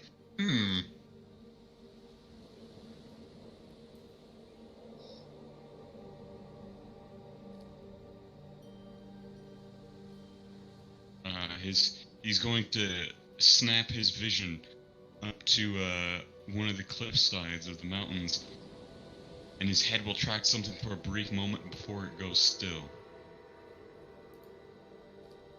We've been watched. What? I said we've been watched. Fucking figures.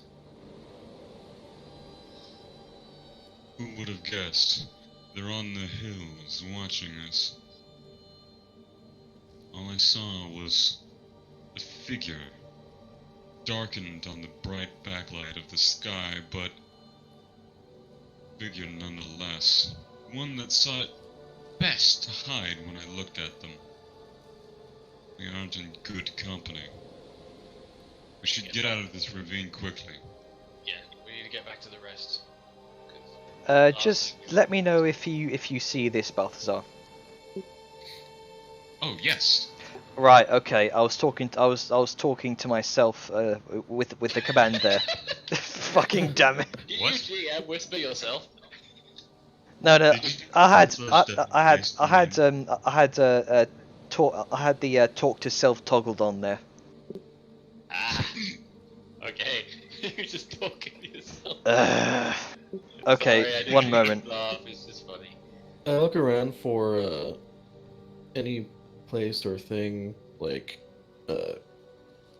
boulder, something that I can tie a rope around and toss a rope down. You do easily find some rocky outcroppings, which you can easily tie a rope to. Then I do that and I toss a rope down to him. I'm gonna tell you now. That's gonna get ignored.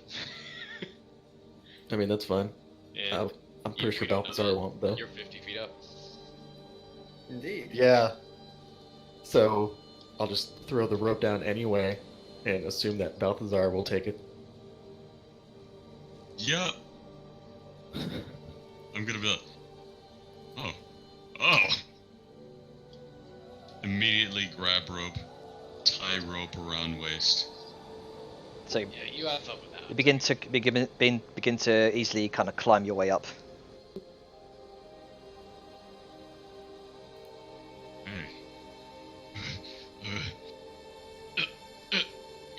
He scrambles over the edge. Pats himself off. Are you okay? I don't know about you, Grunka, but I think I'm walking. I think I broke my little toe. It's impressive that you didn't break more. Okay. Well, he gives like a loud pop of his neck and just I can survive a bit. Are you guys okay down there? No, they're not doing very well. So you. Walk Saoyun. Yeah, I see it. Yeah.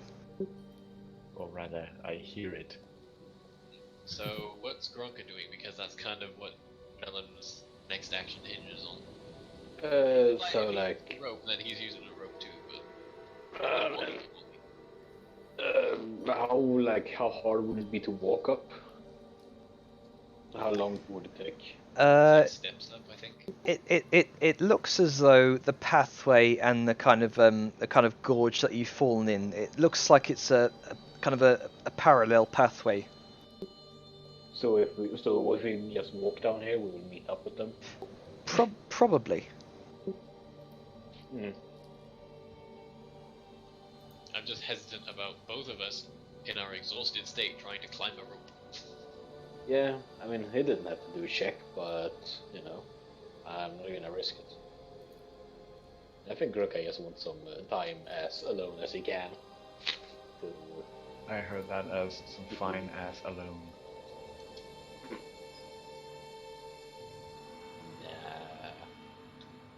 Okay, so are they just walking off?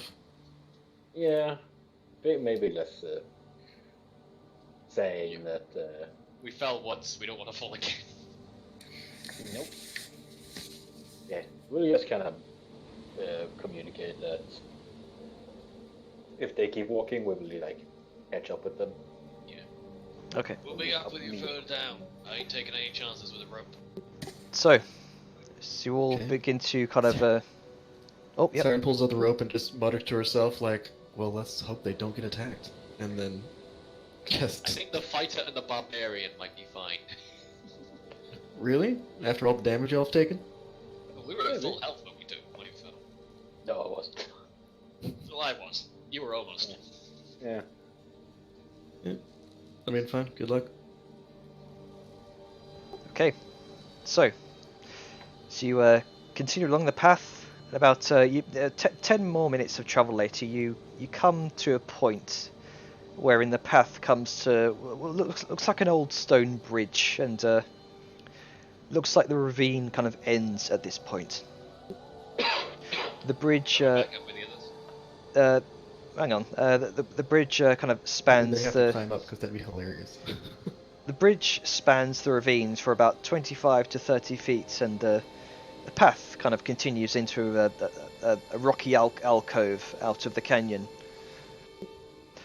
Continuing on from the entrance of the bridge, opposite side of the canyon exit, there are a series of steps that curl around in a U shape and lead down to the bottom of the canyon, where Grunker and Vellum kind of walk up to meet the rest of you. Yay. You see kind of lining some of these cliff edges and outcroppings as you make your way through the ravine, kind of gatherings of sticks, leaves, rocks, all kind of clustered together in patches. Some of which you can see kind of faint bits of light reflecting off of them, the small kind of glimmer here and there where the little bits of sunlight that kind of catch through the clouds that kind of bounce off of them at the right angle, likely from kind of reflective materials within some of these gatherings. Right. Well. By the way, Jenner, I'm gonna keep asking. I feel like if I keep asking, it's gonna get annoying and sort of waste time. So if you could let me know when it starts getting night, that'd be great. Yeah. Well, we're not dead, so hello. So, there's an alcove now or something. So, the path leads to like a cave opening, or what's going on? The path leads to what looks like kind of an opening between these kind of cliff peaks almost. It's not cave. It's more kind of like where the ravine's been cut down the middle almost. A smaller valley. It's a valley on top of. All right, then, just onward then. Okay. Gonna be looking out for figures and boulders that they might be throwing. Okay. At people. Yeah, same. Especially after last time. As you begin to wander, you hear kind of faint in the distance. Language or just birds? You're not sure. Well, let me put it this way: is it something I can recognize? Because I know most of them. It seems bird-like, yes. Okay, so it's not a language. Okay,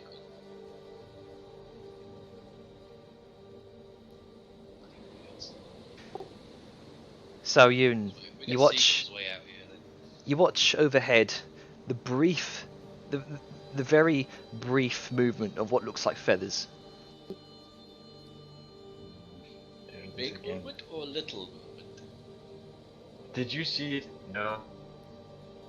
I did. No, sorry. So you mutters a bit to herself. There is again a screeching.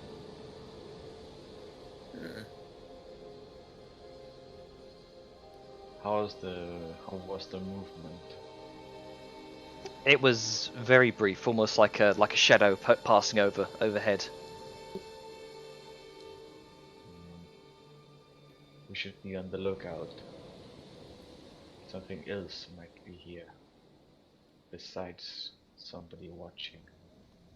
So as the rocks and the cultists falling. And over to one side of this canyon, as you kind of continue to make your way through, you also see what looks like a very large nest, kind of filled with almost like it's almost like it's a fallen nest. It's kind of bits of twigs scattered everywhere, little bits of kind of like coins that's been kind of woven into the nest almost. Alright, so we're agreed we're not going anywhere near that. No. I wouldn't touch it right now. Seems. Last thing we need is piss off birds. seems kind of off. Right, let's get going then. Okay. I love that in character we're just like, nope. Yeah, I've fallen for something like that before and I ain't doing that shit again. I've fallen, period. So, you continue to follow the pathway out of the canyon. You kind of continue to climb upwards through the passes that open up into a route that kind of snakes upwards along the sloped face of a large mountain. The bitter kind of... Sorry? No, go on. The kind of bitter, chilled winds kind of freeze up your faces, and you have to kind of squint your eyes and shield them. You travel through long, kind of dark tunnels where the wind howls, and through them like the kind of wails of the tormented souls you first heard in the chapel crypt. A creepy reminder, kind of imitated by nature, of what you're currently up against. After about 2 hours of travel, you watch as kind of the sun beginning to set. You eventually find yourselves travelling downwards through a pass between two immense cliff sides. These freezing winds eventually relent, giving you a moment's respite as you travel for about 100 feet downwards. Eventually, the cliffs kind of peter off, and what looks like a secluded valley opens up before you, kind of nestled between two peaks, surrounded by steep kind of natural rocky slopes. At the opposite end of this small valley, high up in the mountains, perhaps about 10 miles off, you can see this natural bowl of this valley is nestled in. You can see the natural bowl this valley is nestled in. It opens up to a view over the land. You can't quite see from your perspective what the view is, because it's blocked by a forest of trees, and a thick haze of sea fog has rolled in, kind of covering this valley in a cloak of orangish brown light as the sunset has begun to shine through, creating this bright kind of whitish effect through the haze. You also see near to one side of this valley, from your higher up point of view, what looks like a small clearing up against a steep rocky hill. However, the very first thing you notice is the forest itself.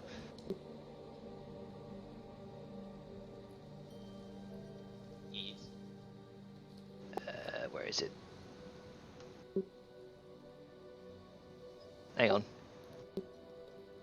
Forest vanished.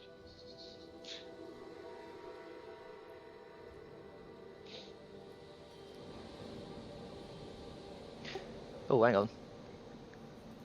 Yeah, there we go. Okay, found it.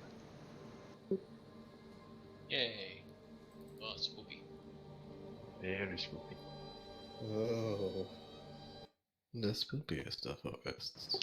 The very first thing you notice about this forest, it is completely dead. This whole entire forest is nothing but kind of wilting, dead, blackened trees and dry grass and earth.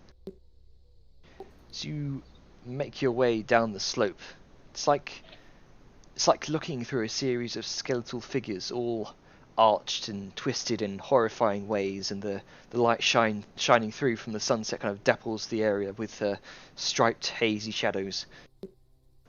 You hear no creatures, bar the occasional call of a crow. No rustling of leaves, just the dead howl of the wind. You also notice. I feel like we shouldn't go walking in just yet. You also notice flakes of an ashen-like substance in the air. It's by no means a snow-like downpour or a blizzard, but it's just kind of floating, drifting through the air. Looks like this was once a green and fertile valley, kind of hidden away from the world, that's now become the Greying Vale. we should not walk into that just yet, because, yeah. When we're on our way sort of sloping downwards and where it evened out, was there anywhere that was suitable for all sheltered? That we might be able to rest? You do. There were a couple of kind of alcoves in the rock where you could probably set up for shop for the meantime. So I feel like, what do you think, guys? Probably. Is that good enough or safe enough, do you think, or? Is it as relatively dense as, are the trees as relatively dense as they are in this picture? They're fairly about as dense in places, not as dense in others. Okay. Given that, and that once trees lose their leaves, they lose a lot of the ground cover. From our upper position, I'm going to look out and see if I can actually see, like, I guess the other side, because we're on mountains right now and we're looking out. Like, is there a, like, I want to see how far I can go and if I can actually see any, like, establishments or any camps or places that people, like cultists, might be. It seems to be completely barren and lifeless for the best part of 10 miles. From what you can see, the kind of foggy haze kind of makes it a bit difficult to see. Okay. I look at Niril. It's like, sister, is this a path that you took in your vision? Let me guess. I would have to make a history roll to remember. Yes. But I'll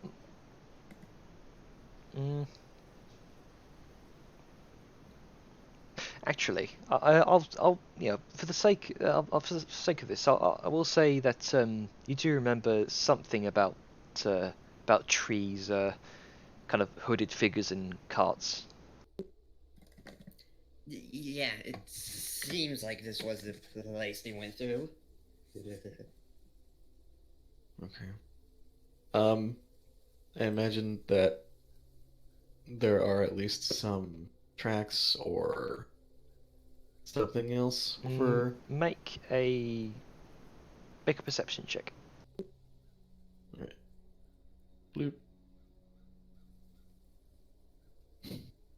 Everybody's rolling bad today. I mean, it's fairly difficult to tell. It's like, you know, from what you see, the kind of dead brush that's kind of lining the pathway that you've taken. It makes it pretty hard to make out any sort of significant tracks. Okay. I mean, from what you've heard Niril say, there's probably. Okay. Right, I know about you lot, but I'm pretty sure I'm wanting a rest before walking into this Death Valley. How much longer until dark? It looks from how long you've been traveling, it's about 6 o'clock right now. It's gathering on sunset right now. I mean, if something is draining the life from this place or making it death, then I kind of don't want to camp in it. Well, you're currently camping in the kind of pathway down into the valley right now. Oh yeah, that's a potential camp spot. Yeah, I'm just sort of waiting to see if everyone agrees with that as a spot, or if we want to try and look for something a bit more defensible. Or... Who among us has detect magic? I have. I think. Can you look to see if there's a magical maleficence over this forest? I cast detect magic as a ritual. Okay. And this place is absolutely filled with magic. If it's almost blinding in a way. This whole forest is coated in some form of some form of necromantic magic. Oh boy. Soyun just stands there for a bit and then just, without looking at Siren, just goes, "This magic is like a fade veil over something. This forest is a bright bonfire." In fact, to anyone who would like to do so, make an Arcana check. Guess that's me, huh? Oh no. I'm far too cold. Fuck you, bitches! Just rolling Actually, shit. I will I will say you're not quite down into the forest yet, so I will save that for later. Sure. Alright. So, Nothing guess we're magic. setting up here then, because again, I'd like a defensible spot in case with those people who are watching us jump us. But this is the best we can manage. Then Okay. is everyone in agreement, or Yeah. Is there I mean, if there's any place to have, like, the cliff cover our heads, not just open air above us, then sure. I mean, when I say alcove, it's like a very very shallow cave almost. oh, well that'll do. Because As long as there is aerial cover, because last time we had open air, we got rocks thrown at us. Yeah. I say you do find a sort of this alcove that you've managed to kind of set up camp in. It's about 20 feet in. Right. It's by no means like a very deep cave, but you've got some sort of cover over your head. Alright. Then yeah. Guess we'll be rested. Okay. So you take the you're gonna take a long rest here or a short rest? Long rest, I think. Okay. Yes, It's please. been long enough that we can. So who's gonna take first, second, and third watch? I'll be put wherever. There we go. Not aligned, but I think Sao is gonna take. spread these out. I think Sao's gonna take third. Well, Vellum's gonna take second because he wants some fucking rest first. Oh hey, it's the Who's gonna- silent squad. Fucking So who's taking fourth? do we need a fourth? Yes. Because a watch is 2 hours. And the full rest is 8.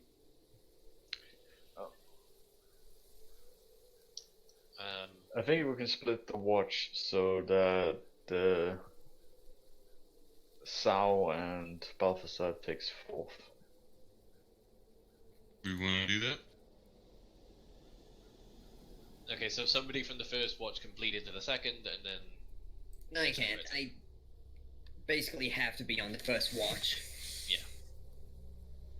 Because of. But yeah, I mean, what I'm saying is somebody from the first watch could be part of the second, and then third, and then etc. Because we need four watches, but we only have so many people. I mean, we have 4 watches. Right there. What I mean, we need like buddy system on each one, because having one person on a watch is a risky thing. We can't have a buddy We system. don't need 2 people per watch, but it would be preferred. So how about we just go with what we have? Yeah, I we always had was wondering Sean, how we did too. this originally. Oh yes, we need Sean here as well, don't we? Because we had 2 more people. Who wants to talk with Sean? Before I don't think we had 4, we only did 3. Yeah, Yeah. I'm pretty sure we only did 3. When did 4 come into play? Yeah, every time at least I've been on watch, it's been the 3 rotations. Yeah, it's 2, 2, 2. Yeah. No, it's 2, 2, 2, 2. We don't have It's- 2, 2, 2, it's, 2. We've never had 2, 2, 2, 2, but we've. Yeah, we also had Arngrim and Zerth, remember? That was That the one time though. those two. Yeah, after the one time it was 3, 3, 3. Or 2, 2, 2. But the problem with that is that we have to have 8 hours, which means we have to have a 2-hour break because you can only have you know, like an uninterrupted 2 hours or whatever the fuck it is. So, I mean, you have to sleep a total of 6 hours. Yeah. It's an 8-hour rest, but you have to sleep 6 of them. Yeah. So, like, this is the only way we can do it.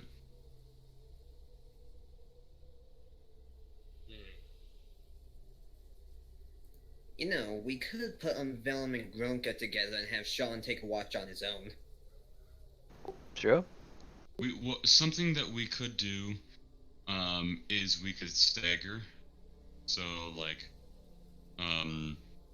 we could have, like, you go through the watch, and then one person from, say, the first group, halfway into it, will, you know, go into the second one or something like that. Yeah, I thought I said earlier, like bleeding into it. Like one person from the first watch bleeds into the second, and second into the third, etc.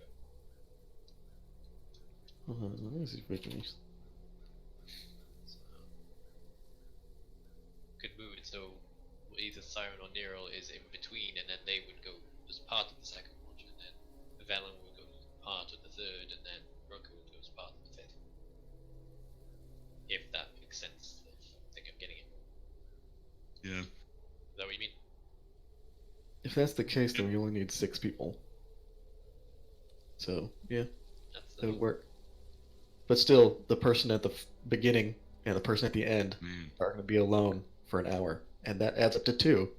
So, it might as well just do it the way we have it. Yep. Okay, so. Yeah.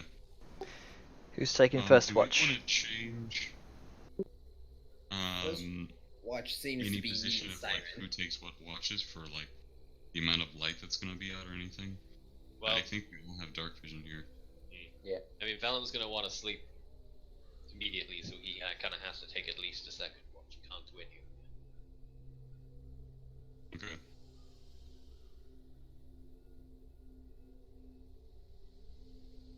Okay. Right. So. Yeah, I think third watch is the deepest part of the night, so it's good that Gronka's there. So I think we're fine with this. Unless Sean wants to go somewhere other than the last rest. Balthazar and Saoyun, what are you two doing? Wait, you got it backwards. Yeah. No, I know. I just for reference, what's Balthazar and Saoyun doing? Just so I know where everyone's standing here. Probably taking a rest or doing some minor maintenance on her gun. But most probably taking a rest until it's her turn. Okay. Yeah, what I'm gonna be doing is, first, daily routine, touch of the sword, stuff like that. Try and see, like, how damaged my clothes are. Okay. So. And then I'm just gonna, like, eat and go to bed. As the sun begins to set, Siren and Neril, you're taking your first watch. Is there anything you'd like to talk about? Time for awkward sibling conversation. Indeed. As Neril is sitting on whatever, trying to hold a dark fire closer to keep her warm. Siren just kind of is sitting there, cross-legged, looking out, and, like, pats on her thigh to have Neril come sit in her lap. And she does so. I really hate the cold. I know. It's okay. We didn't expect to be quite up here in the cold. Yeah. But Siren is going to pretty much, like, get her traveling cloak and just kind of wrap it around him. Like, both of them. So it's like Siren sitting there, and then just, like, out of the crease in her cloak, just Nero's head's popped up.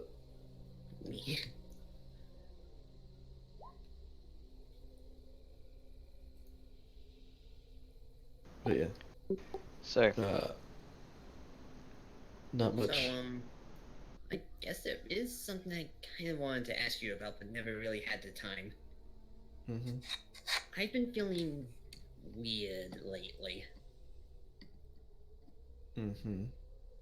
Did you eat another Mainly mushroom? around the half-orc. I don't know why.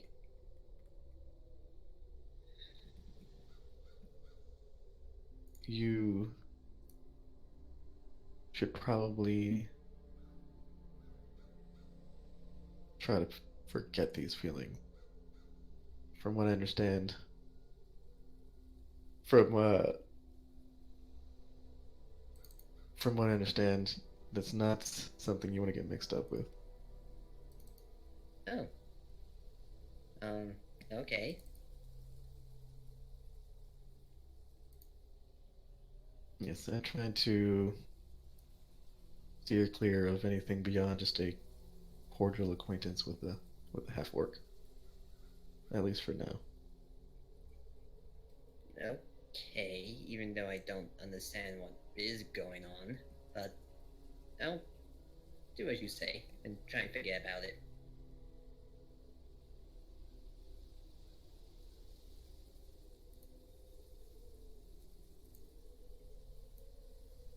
Sorry, this is out of character. I feel like Siren and Nero have had the talk. Probably, yeah. I feel like they probably would have at some point in time. But if I mean, you can have the talk and still not know if something's happening when it does. Yeah. So, okay, so Siren, you're gonna sit there like silent for like another 10-15 minutes and then be like, so remember when we talked about the changes in your body when you reach a certain age? Oh yeah. Mm-hmm. I remember This that. is a side effect of such a thing. Oh. Yes. And it just so happens you had your instincts had the poor choice of choosing the half-orc. Yeah, that started to happen when I first tried his clothes and kind of accidentally saw him naked. As she like hides her head a little bit in the cloak. Siren stiffens, and then but just kind of relaxes after a little bit. She mutters something. So did he. God damn it. God damn it. And then, but yeah, she just mutters something beneath her breath. Like, it sounds oddly threatening. But she just kind of pats Nero's head. It's like, no, it's okay. It's understandable. Hormones are stupid things. You'll find someone a lot better, like Balthazar, someone who's actually competent. But Balthazar's my brother. I can't do weird. I said like things with Balthazar. him. I said like Balthazar. Oh. Not Balthazar himself. Okay. I misheard. It's fine. But yeah. It's okay. It's a passing fancy. Don't worry about it. You at least recognize. I mean, dude, I'm sorry. Siren doesn't like Mel. Oh man. It's a passing fancy. It's now that you know what it is, you can ignore it when it happens. Okay. A kind of cold chill begins to kind of rush through the cavern a bit. You hear the kind of skeletal bushes nearby, kind of rustling in the wind. Kind of a watch on the other outside on the other side of the cave on the near the wall. You watch a crow begin to kind of perch on a nearby branch, kind of looking into the cave. How far away? Not far. About 30 to 40 feet odd. And it's looking directly into the cave. Yeah, just idly looking. I don't happen to sense any magic coming from the crow, do I? Make an Arcana check. I did. It was 16. The crow needs to make a wisdom save. Oof. Okay. Jesus Christ. Fuck you, crow. Don't the targets have to be damaged in order to total the dead? No, it just gets more. Nope. It It's does just- more damage if they are You damaged. get, it does a D12 Alright. if they're damaged. Alright, okay. I happen to roll higher on my if they're not damaged die, so yeah. That happens. It's pretty funny that way.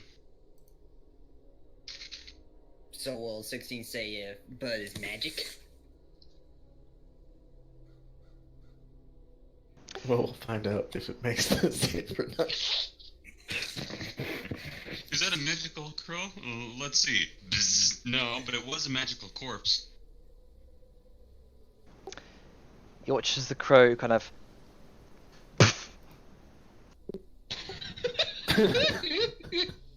It just pops? into a cloud of black mist. Oh no, it was a magic. Oh. when you said poof, I thought it was like just a feathers, and it was gone. Oh, a cloud of black mist and feathers. Oh god. Oh, okay. I Yeah. do believe That you is just shit. spied on.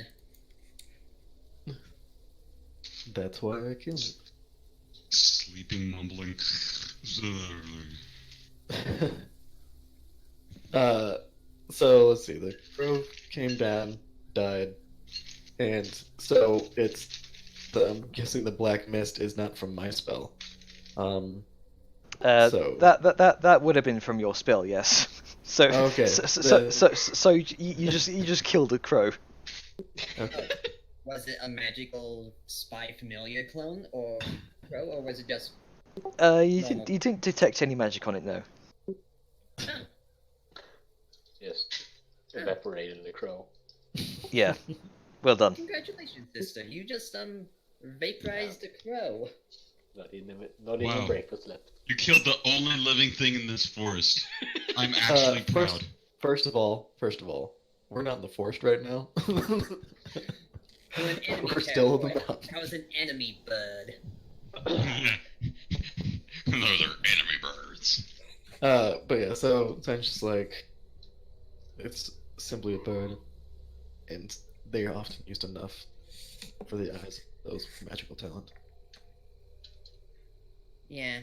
I've been thinking about getting myself a crow for that exact reason. They are quite intelligent. Indeed. So, as so your first watch comes to an end, aside from errant crows, not much else. And horribly awkward conversation. So as I'm a little scared for what's happening after this. as Yeah, because now you're a siren. yeah, Yeah, Simon's going to bed and I'm waking up. as Oh, siren was the one that was going to bleed through to the second watch, I thought. No, No, we're we're not not. doing that. Yeah, I think, Okay. are we? No. nah. so as second watch comes around, who's watching what? I guess it's Vellum by his lonesome. Yep. Anything you wanna do on your watch? I don't know, am I alive when I wake up? Maybe. Yep. What's alive? Has Siren done anything before I wake up? I'm a little worried about that. Like, I mean, are undead alive? No. No. I'm dead. She didn't do anything. Not while Nero's awake with her. That's the smartest part. Okay, so I'm fine when I wake up, that's the important part, right? Yeah. The kobold close to you. Okay, cool. Alright, I'm just gonna get up, go out on my tent. Assumedly we sort of, like, passing ships in the night sort of thing, right? Sorry. It's Yeah, like, we- when it comes to we- watches, it's like passing ships in the night. There's like, Yeah, we're the ones that wake you up. okay. Oh, God. So Kicking Saren, Ribs. maybe. Saren like, Siren slaps Velm awake. Hey, what? It's your turn. Could have been Watch a bit out. more You're right. Watch out for crows. And then she just walks away. Alright. Just looks at her, she goes, and it's like, alright. Gonna get up, and head on out to keep track of stuff. See what's the what. Okay. No one to talk to, so he's gonna sit by himself. His So, eyes just on the cave entrance. luckily enough, the watch isn't very eventful. There are no errant crows. No errant crows, no rocks falling, no castration. Nope. It's all good. Frustration might come later, though. Okay. So as your watch ends, Vellum, Grunker's is up next. What would you like to do, Grunker?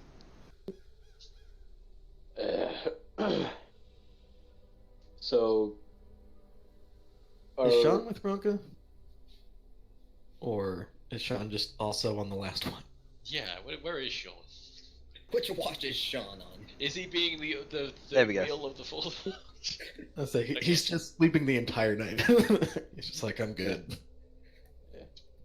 But yeah, just so I get the picture right here. So everybody else is sleeping in like the little cave cubby, and the fire is like outside, and the watch is outside. I imagine the fire is sort of inside. Yeah. So it's kind of like in the opening of the Yeah. cave. He watches Sean's just kind of just kind of leaning up against the edge of this kind of cubby, looking down into the forest.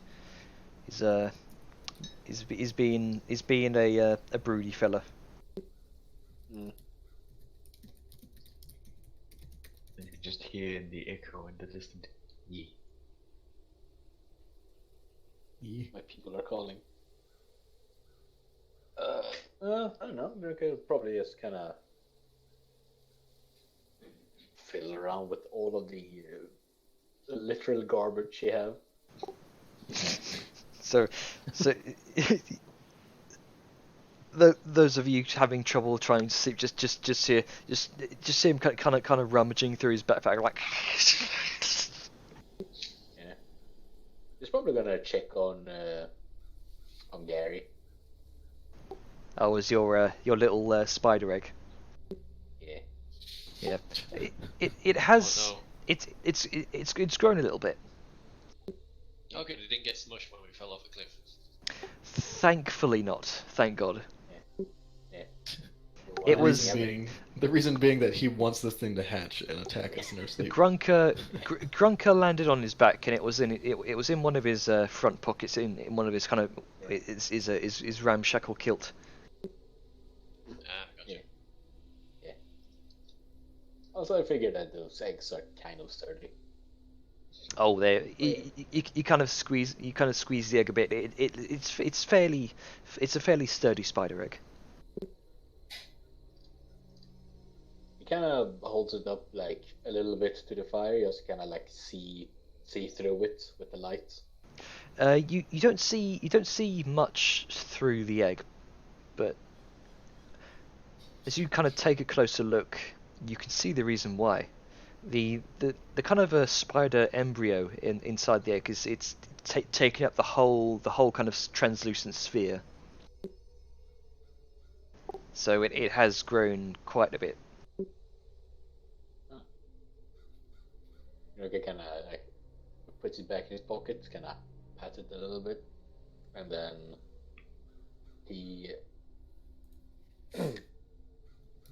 kind of I don't know, stares into the fire a bit, maybe look up into the sky that he's still not 100% used to. Yeah, and from where you'd expect to see like a starlight from the night sky, you can see nothing but kind of the fog. From this long rest, it doesn't look like the sky's changed at all. it's like this constant dense haze of like orange and brown almost. Wow. It does kind of make him feel a little bit better, because he's not like staring into an infinite void above him. You can still kind of see the faint drifting on these ashen-like particles through the air. Yeah. Kind of shudders a bit, and then just kind of keeps an eye out for stuff. Okay. Thankfully, another uneventful watch goes by. So you and Sean kind of retire for the evening. And the fourth watch comes around. Balthazar, Sao Yun. What would you like to talk about, if anything?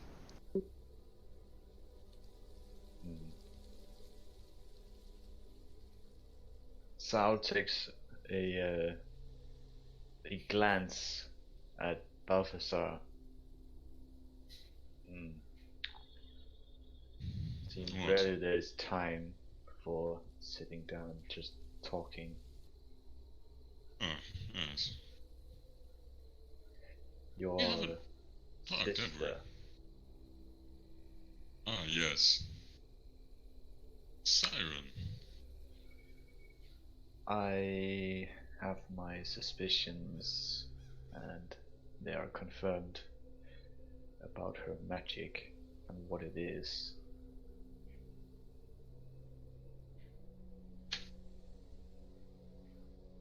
Kind of raise one of his spiny brows a little bit at you.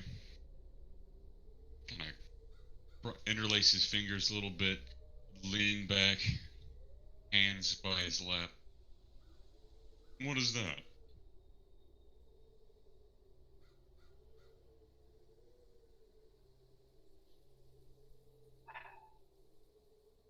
You know of the orcish origins, yes? Somewhat. I'll admit. Not very studied. At least not in these matters. Let's just say that her practice sits ill with me. Well, that could be dramatic. See, she is a highly skilled person with a very level-headed mind. Some things might be taboo, or perhaps make people uncomfortable, but we have to realize the value in all things that we do. And sometimes values can outweigh risks. It would be very dangerous, as he fiddles his hand around with the ring, for me to be caught with this ring. But I was able to make today with powerful actions. He may be no one, but then, at the same time, somebody could see this and want me dead on sight for what it is. Her magic is much of the same. It opens doors, and if we are careful, it won't close others. I guess I'm not too different myself. So? Though I've had a door shut in my face and another opened.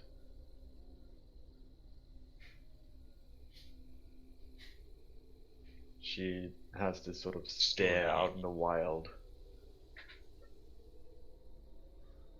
Do you want to talk about that door? No, it can be quite sensitive for some people. Rejection and change. Less of rejection, more of an accusation, and not a light-hearted one.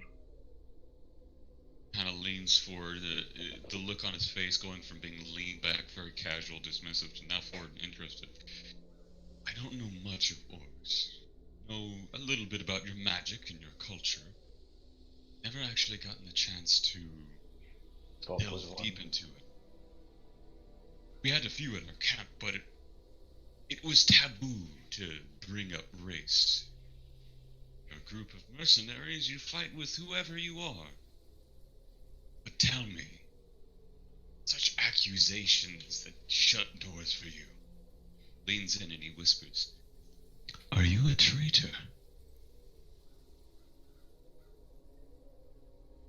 With a look that can only be described as burning hellfire in her eyes, Saul takes one look at Balthazar and simply leans in closer and just mentions one thing. Mention this to anyone, and your head will be sitting on a pike before morning. He just smiles and leans back.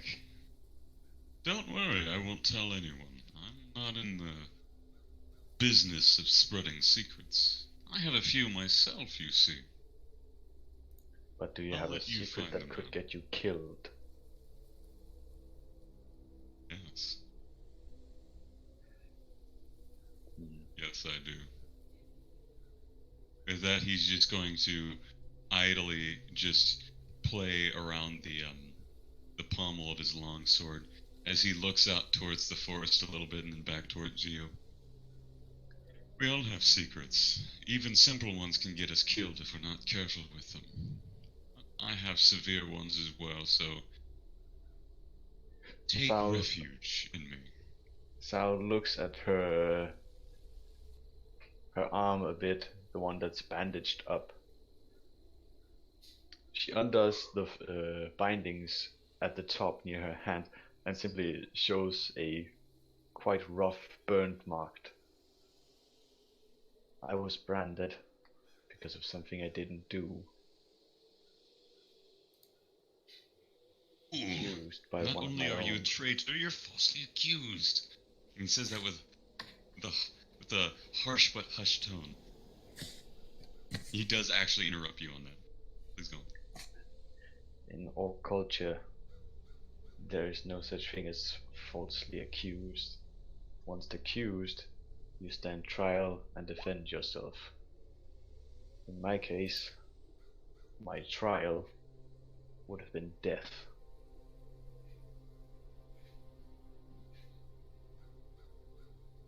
So what spared you the mercy of death and sent you to exile?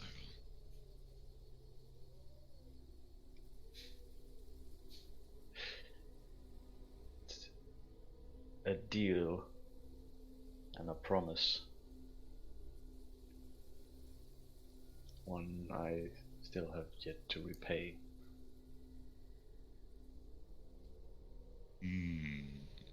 Things family do for you.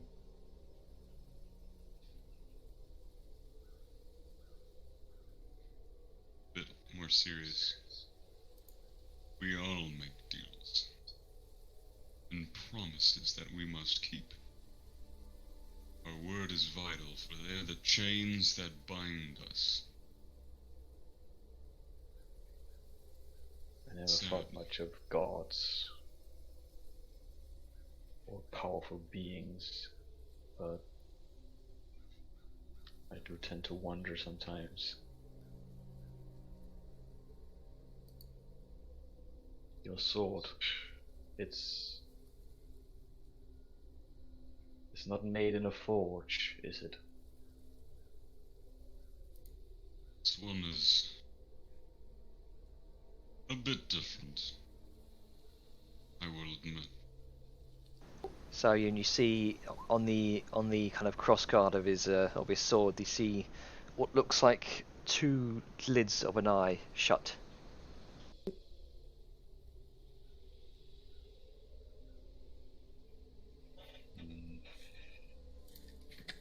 It seems eerie to me. Would you like to know a secret? See, I have one of yours, so it seems fair that I tell you one of mine. A trade is a trade, I guess. Don't know much about gods. To be honest, not many of us do, but Listen very closely. Then he leans forward and taps your chest right by the collarbone. You have inside you. All you have to do is figure out how to ask. At least one will answer.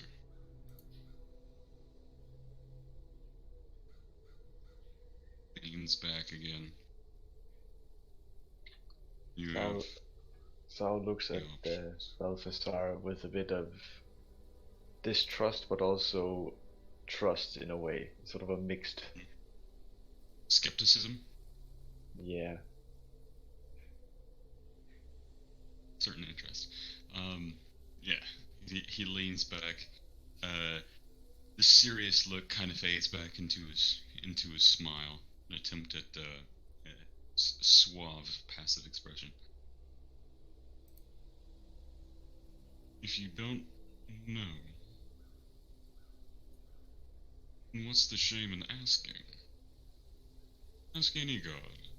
Ask yourself.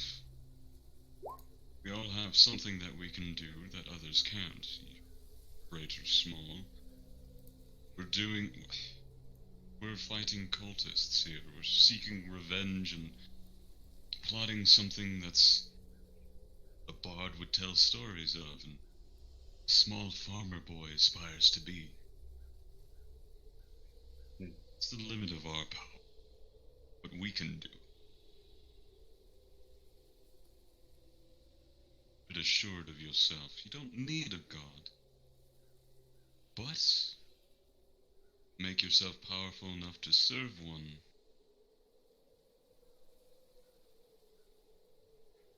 But that's just my opinion of it.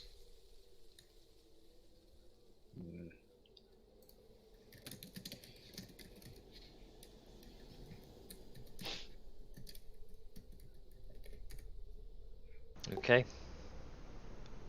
So is that your watch done then? Yeah, I guess. I don't really have much more to talk about. Okay. Final note, as he closes out. Show me that thing that you have. I'd love to see. How does it work? And he'll point to your big boomstick.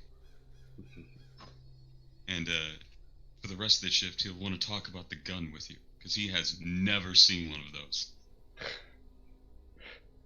With a sly smile, Sal takes out her gun and begins to sort of explain how the inner workings are. Perfect. We'll do that for the rest of the night then. Okay. So we can move forward to the morning. Is it weird that I look forward to the long rests? No, not at all. More than what's going on. I fucking love it. Nice. No, these are the big RP moments where I also like that we're constantly changing, like, who is sat with who. Yeah, I do like that. We get a chance to explore with different people. Okay. Yeah. So, for By the way, Jainer, Yep. just a question. So, when Grunka, would he know what a gun is? Like, the goblins are kind of like... the goblins have guns, right? You said that in the lore, I think. They don't exactly. city. They don't have guns per se, but goblins tend to be tinkerers almost. Guns are quite sophisticated weapons in this universe. They're a new technology, and goblin technology is less about kind of complex machinery, more about how can I make this more hurty. Yeah, well, they have quote-unquote guns. Yeah. Like, by guns, you mean a bomb and a slingshot. Pretty much, yeah. Yeah, it's not like Sayun's gun, but it's like, it's a goblin gun. Yeah, it's like a fantasy. It's like a rudimentary fantasy medieval kind of version of Mordaka. Yeah. That's racist. Nice. Nah. Yeah, I just wanted to make sure because I know that there was something about firearms in the goblin lore, but I didn't quite remember what it was. Yeah. Okay, so finishing all your shifts, the sun begins to rise, or at least from what your body clock tells you. Except, so as you all kind of look out into the sky, it doesn't seem to have changed at all. there's still this kind of haze of brown orange across the air. Oh, it's a Neurothical. I hate being cold-blooded. Yeah, I imagine she just stepped like somewhat close to the fire.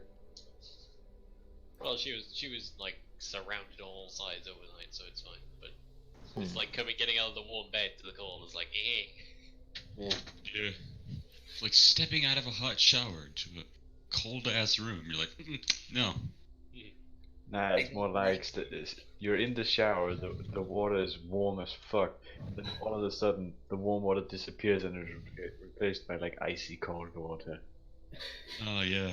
Yeah, you go No thanks. you go to like the surface of Mercury to the surface of Pluto in one step. Yeah. Yeah, Must so have that's the basically temperature what I've been through. Is it's all nice and warm. Then the siblings wake up and go, I was like, oh no. Poor little lizard girl. Need to get her like a sweater of heat. Okay, so what are you guys doing? You've just woken up from a not completely restless, but anxious sleep. Oh, I feel fucking fantastic. Gonna eat a relatively quick breakfast and then head out. Quick breakfast of rations. Yeah, I'm gonna assume there's not much edible stuff here. No, it's completely dead here. Yum ration. It's gonna eat one of the quote unquote ripe rats that he hangs from his belt. Yeah, it's not very ripe at all. If by ripe he means squishy. Smell it. It Yes. Yeah. as he The meat just flows off the bone. yeah.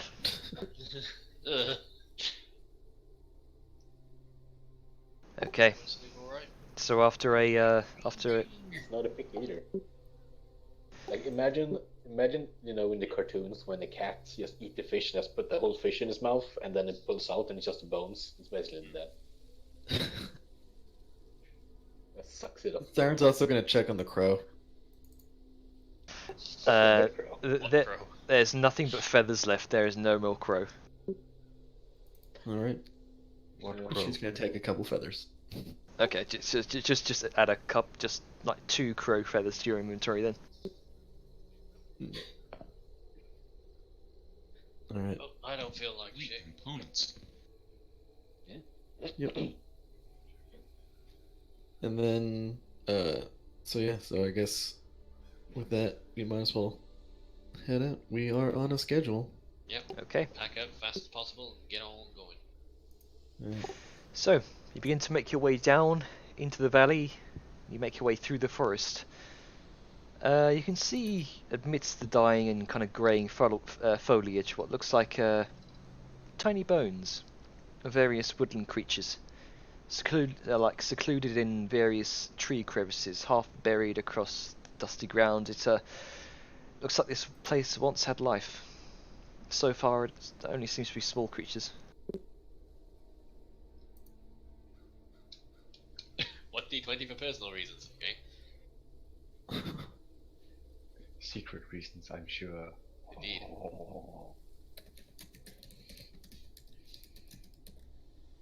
Right. I have no idea what to expect. I don't get this magic stuff, so try not to spread too far apart, I guess. You continue kind of making your way through the forest. It's almost kind of claustrophobic how these kind of skeletal trees almost loom over the party. Sao Yun, with your previous 20 Arcana check, you've seen natural decay before. This is by no means natural.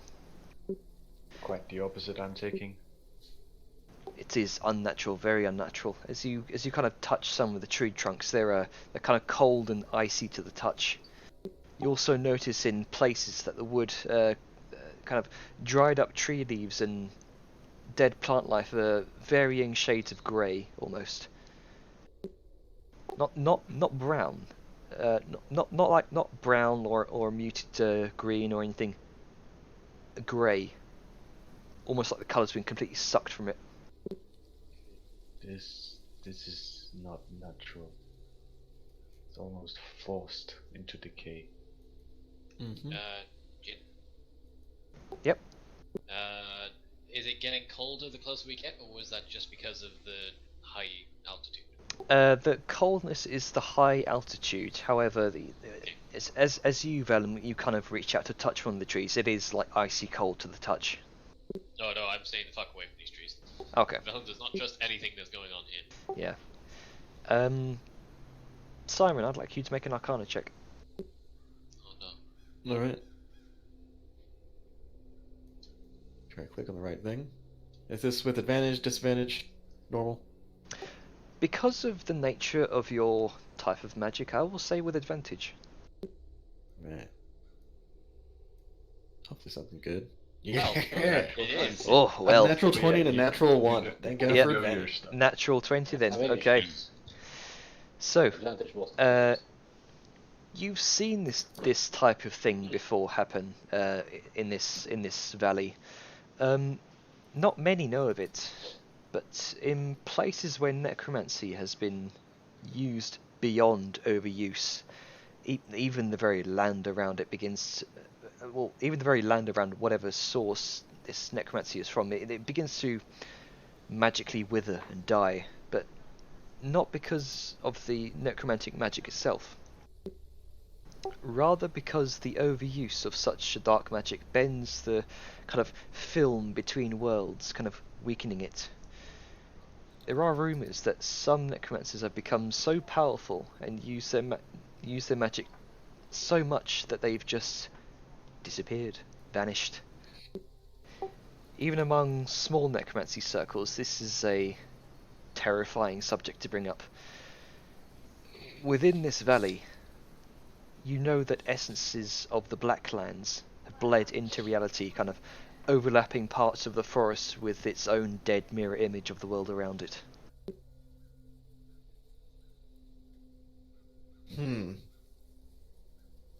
So, from what I'm getting from that, this is basically the Blacklands / like Shadowfell basically switched with this forest because so much necromantic magic was done in it. It's sort of overlapped almost. It's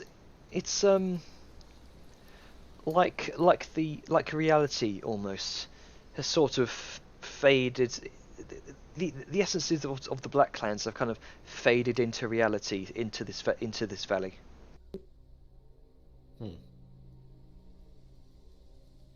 I mean, the essence of the original forest is still there, but it's just been transformed almost.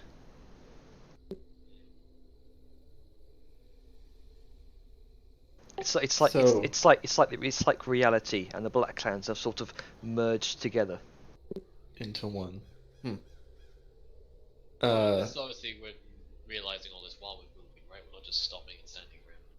Yeah, this is something that Siren put together as they were walking.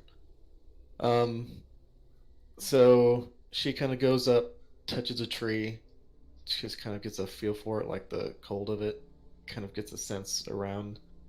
Then she just like gives a interesting look, like, huh, never actually seen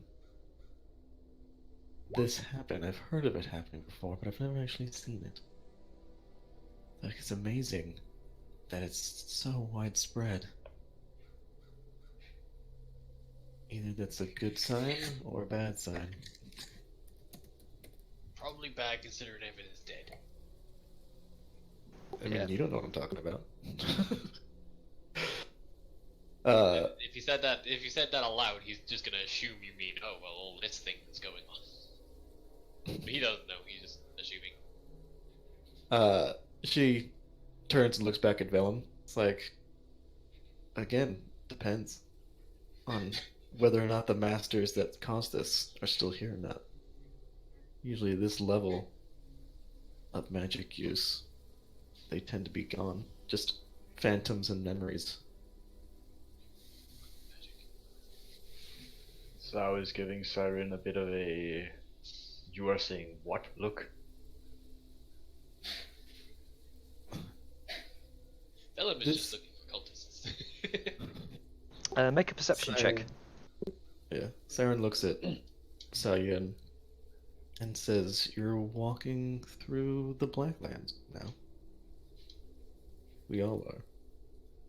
Okay. Sorry, I had to Oh, step it away feels from so the good not to environment be being exhausted. And with what Siren told Sao, she's now full on alert mode. So, Vellum. Yes. So, the silence is kind of absolutely deafening here, bar the kind of faintest of breezes rustling through the empty branches and the kind of And the nattering of my parties. flapping of a single bird. Nope. You realise that no matter where you go within this haunting forest, the flapping seems to follow you. I heard a bird. Did you say something about a crow yesterday? Yes, I did. Vellum, That. you look up and see a singular raven, which flutters down and perches atop a nearby tree branch. Smash. I'm going to insight the crow, Raven. Okay, go ahead. Oh, Nope. It's just kind if of only I had advantage. it just Oh, kind of tilts its head this way and that to you, curiously. So, that quick, bad so, bird, or- so quick question is, does Siren notice the bird? Uh, Because well, he Valum's did. pointed it out. He's basically just sort of laid back and gone, is Okay. that one of them bad birds, or... Balthazar, I would like you to make a perception check upon this raven. Oh boy. Crow's Oh, a you bird, ready? I'm gonna fuck you up. Call the raven, you fucking whore. Oh, Just looks like Yeah, a natural one. Are No, you ready? Bird. it just Exactly what bird? You think it's a pigeon? I mean, it looks. No, I don't even know the bird's there. No, you don't. no, that's just a You- bird-shaped You tree watch. branch, You clearly. watch. You watch What are Balthazar. you talking about? I'm looking at the ground. Yeah, you watch as Balthazar kind of walks right underneath the tree branch where the crow is. It shits on him. I was about to say the same thing. Doesn't even notice that. I would like the rest of you to make a perception check, actually. Do I make another one, or is it Those of you that haven't already. Alright. really giving us a chance with this fucking... Yeah. Perception. Did everybody do perception? 22. No. You've already rolled perception, Neril. Alright, I did, and it wasn't much better. Yeah, I will say, Vellum and Siren, you do kind of take a closer look at this raven. It kind of turns its head from side to side. You get to get a better look at you. The very first thing you notice as you try to stare into its eyes, it has none. Nothing but black, empty voids. I whiffed. It looks and sounds like a regular crow, but its eyes are missing from their sockets. Make that I love our motherfucking wisdom reaction to save. this, just immediately... Balthazar, you feel this sudden surge of adrenaline ignite through your veins. This is Oh no. this is something unfamiliar to you. So Oh no. you, Fear. as you kind of look around to see where this is, what's causing this surge of adrenaline, you do see the raven. You sense an urge to step forward as a thought begins to congeal within your mind. You look down towards your sword, and you see the eye upon the crossguard once again open wide, shining with a bright pinkish purple. You feel your blade kind of tug at your arm, trying to lift it for a swing. The congealed thought twists itself into a word you can understand. Nevermore. Goddamn. And you hear a familiar voice within your head. Him.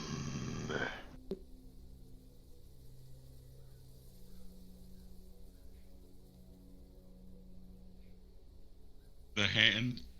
Oh god, I'm choking. The hand that's being tugged at. He's gonna try and resist for a moment, and then realize it's probably better not to, and relax himself. He's going to look up to that crow, and he's gonna start looking up around the sky. As you If he sees, as you kind of look at the crow, you watch a puff of kind of black mist surround it as you watch this kind of siren holds out her arm towards it. However, it has succeeded on its wisdom save. Dun, dun, dun, dun. And immediately, he's just okay. immediately, it begins to fly off and kind of begins darting through the trees in the direction of, this clearing you once saw. And you see its black form kind of disappearing into the haze of fog.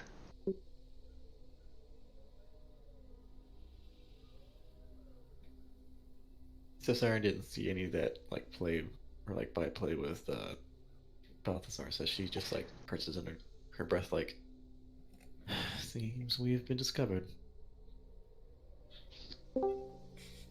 Still Hello? got the adrenaline and I just everything. didn't like the Going. look of it. Slow turn, and just goes and very conveniently covers the eye that's glowing on his cross guard.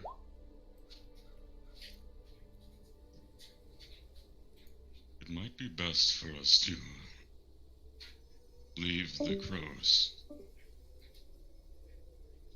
and to move very quickly. Right, well, We need to get out of this place. That voice that kind of congealed in your mind, Balthazar, is a very familiar voice to you. Oh, I know it is. I'm gonna go pick up my hand axe and then when we're ready to get going, we'll go. I'm gonna pick up my spell. I'm just kidding. Yes, put it back. Just put that back. What are you, a 4th edition sorcerer? Yep. So, dagger sorcerer.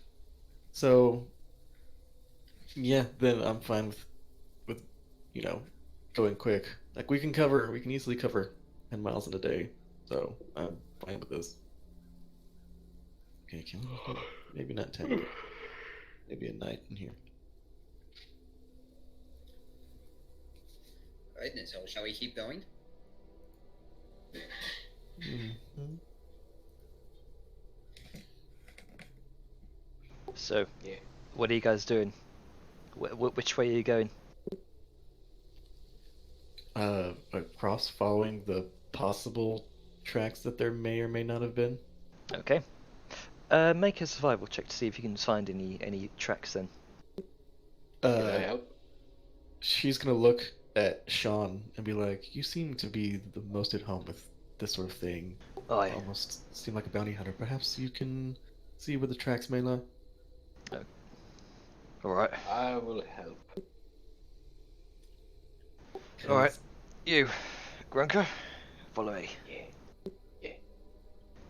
You watch as they both kind of begin to kind of scan the area for tracks.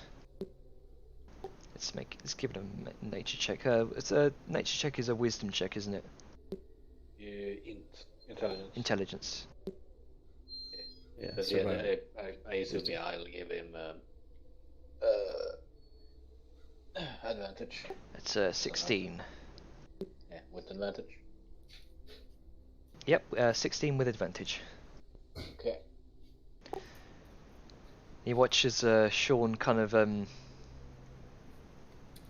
he kind of beckons you, beckons you all over, begins to point at the ground. Thanks to the kind of inherent dryness of the ground here, it does look like there are plenty of footprints and these kind of familiar cart tracks.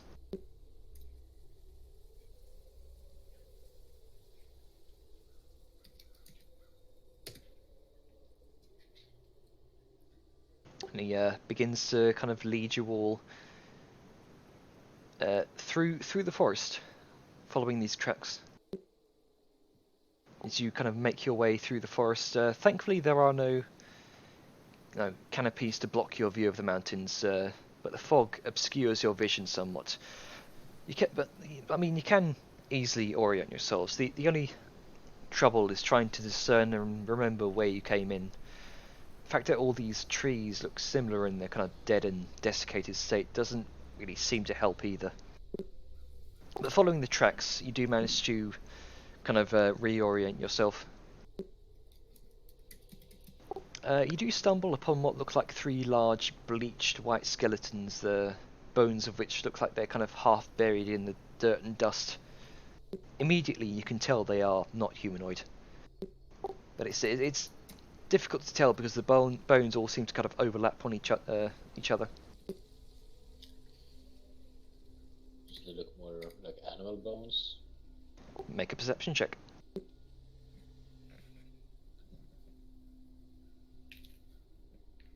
Yeah, upon closer inspection, these look like bear skeletons. You see one large skeleton that looks as though it's kind of wrapped around 2 smaller ones. This looks like a family of bears that have had their final moments frozen in death.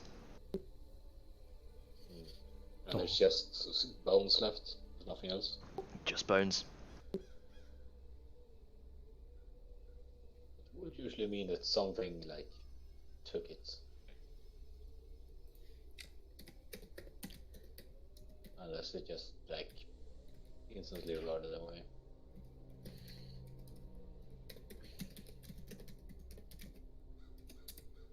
So, continuing to make your way, eventually through the trees and into a clearing. It's probably the one you saw while you were at the top of the hill there. And you're met with a cliff face that kind of stretches upward in a almost 90-degree steep slope for about 100 feet. You look to your left and right, you see the forest of the kind of forest of death wraps around this clearing in like a 120-foot diameter. You see what looks like a small slope that kind of wraps around and up to not quite a tiny mesa, but kind of elevated flat-topped piece of land that's raised up about 5 feet.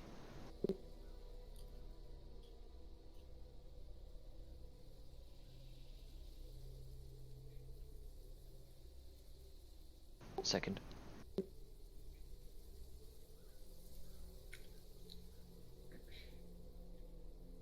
time was...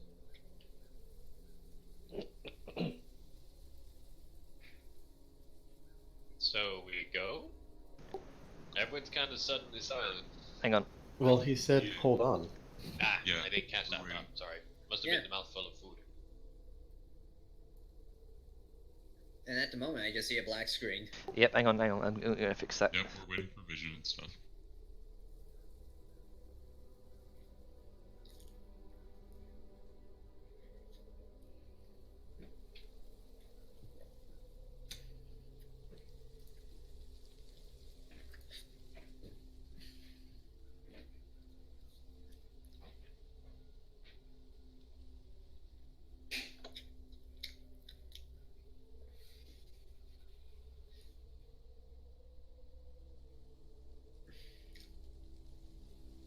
There you go.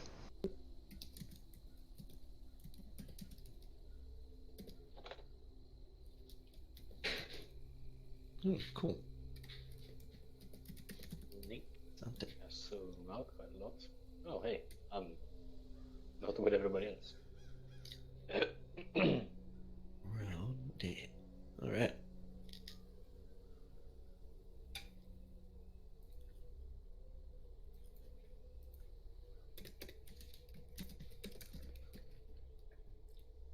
Place to stop, I guess.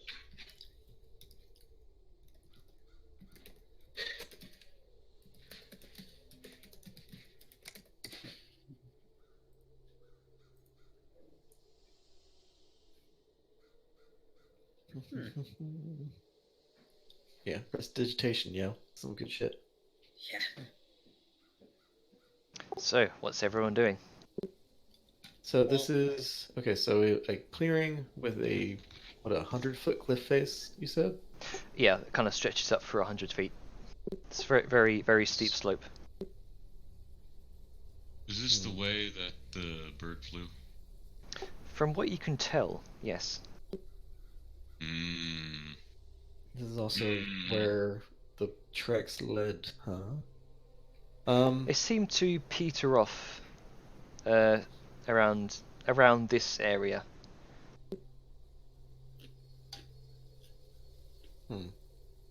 Going to see if I can.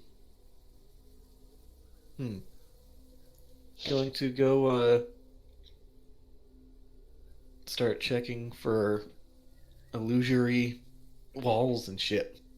And I'll do the same on the other end with my 15. Okay. Roll an Arcana check, Siren.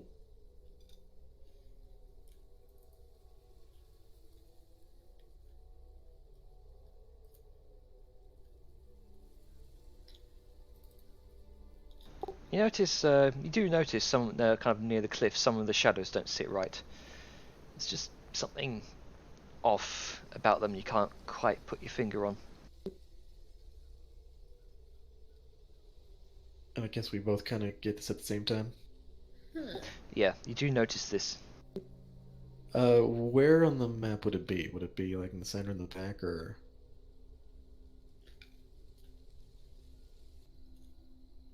There just seems to be a general sense around the center, yeah. Siren's just kind of sitting there looking at it. Kind of tilting her head. He picks up a rock and throws it at the wall. Goes right through. Oh, I found our passage. Illusionary wall. And you hear kind of the sound of stone knocking against stone. You hear ow. That'd be hilarious. Yeah, so she's just basically sitting there, just kind of standing, like waiting for everybody to come up. Right, well, I guess sit there then.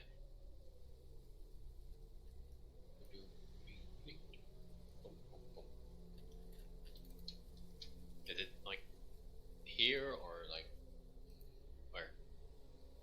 There. Okay. I'm going to stealthily poke my head through the illusionary wall and see what I can see. You watch. Yeah, the rest of you watch as it looks like the rest of the body stuck out of a solid kind of stone wall. It's pretty funny to see almost.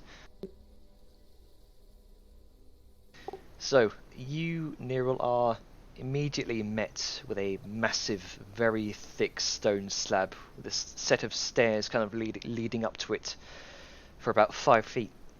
The slab and the stairs are almost framed with smooth but old granite stones carved into like a cuboid shape. The slab seems to be the centerpiece here. There are, and appears to be old, kind of half-eroded dwarven runes carved upon this enormous tablet. Huh. Well, I found some stairs. Everything seems to be clear. I'm going to step fully. Need a step. No problems circumstance, no fanfare, just. Alright. I'm gonna try and take some veritable lead, considering. Is there something written on the wall? Because there is on the. Well, you can't step through it because it's a bloody wall. Well, you said it was illusory, so. It was, but then there's a slab. Stairs that lead up to a slab. Yes. Oh. This is what you see behind the illusionary wall. Right. Okay. Oh, I thought you meant that. We just somewhere over barged through the stone wall. I speak friend, so we may enter. Oh. My lord.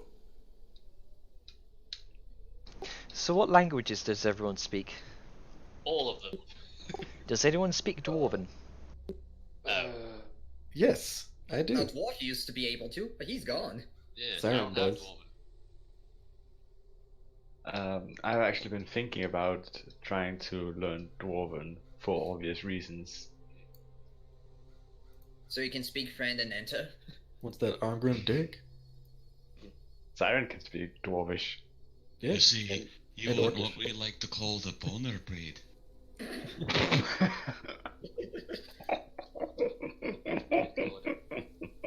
of glad he's gone now, because there'd be so much less sexual tension here. Oh, was that meant to be a whisper?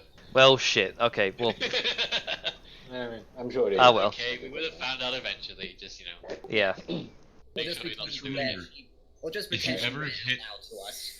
If you ever are whispering somebody and you shift enter to drop a line, like for a poem or something, it creates a new text line, so you have to /W whisper or /roll or whatever for that too. Because Well- it's a new script line. So yeah, Siren kind of reads this out and tells it to the rest of you. Yes. Like, she reads it aloud in Dwarven, and then she's like, oh, wait, y'all don't know that. And then she does it in Demonic, and it's like, oh, wait, most of y'all don't know that. And then she does it in Common. Trade tongue. Same diff. I would like you to make a history check as well, Siren. Alright. This might be a little bit out of balance.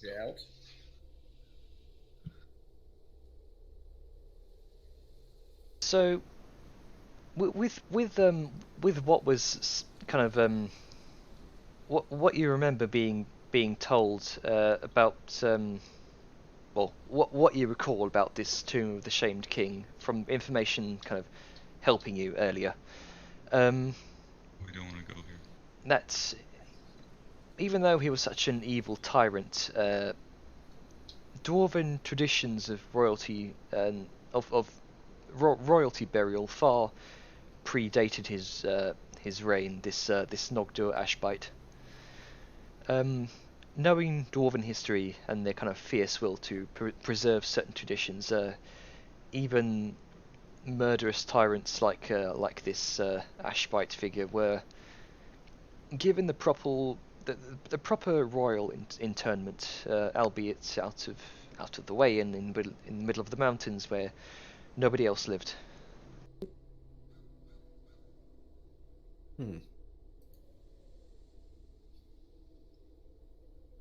This slab that bars our way, does it look like it's been tampered with at all? Like, has it been moved or touched?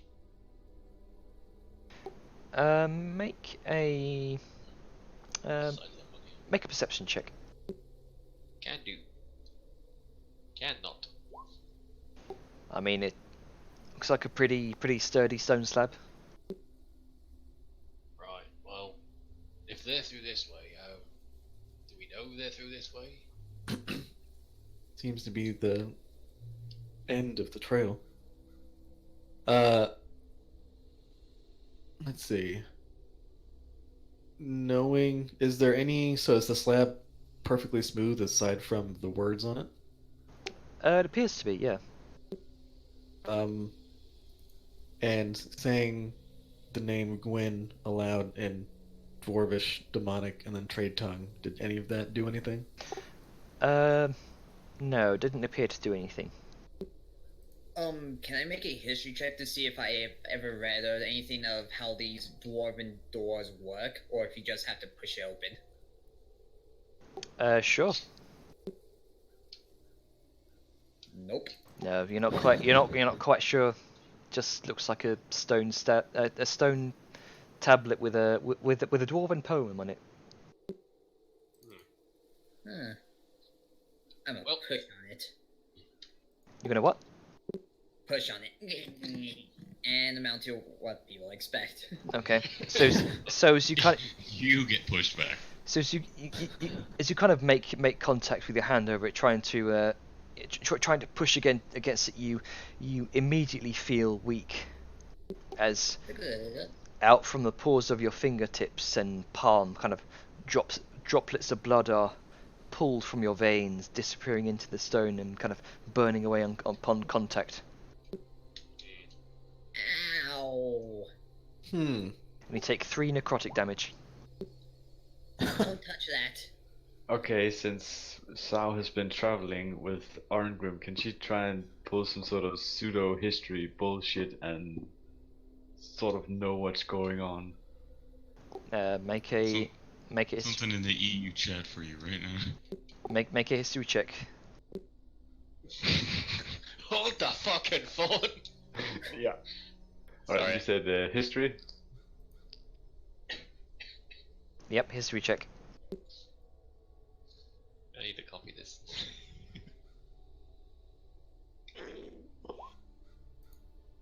I fucking love D&D memes. I mean, usually when kind of kings are sealed up like this, they are sealed pretty tightly. As in, kings are permanently sealed away in here, and it's never the intent to reopen the tomb afterwards. Well, they have to get in somehow. That's gonna be hard. A Dwarven King's tomb is usually sealed shut for good. Again, if them lot are in there, then there has to be some way in. Okay, while everyone else is thinking of So did we see the blood sink into the slot? Yes, you did. So while everyone else is thinking, Vellum is going to be doing 2 things. He's going to be sort of wandering around the basin, trying to find any sort of other thing, like an entrance or a trigger or something. He doesn't know. He's just gonna look. And also, Jainer, what time of day is it? What's the sun like right now in this area? It seems to be like this permanently overcast light, almost, thanks to this the weird the weird time anomaly or something that's going on. You're not quite sure. Not a lot of sun then.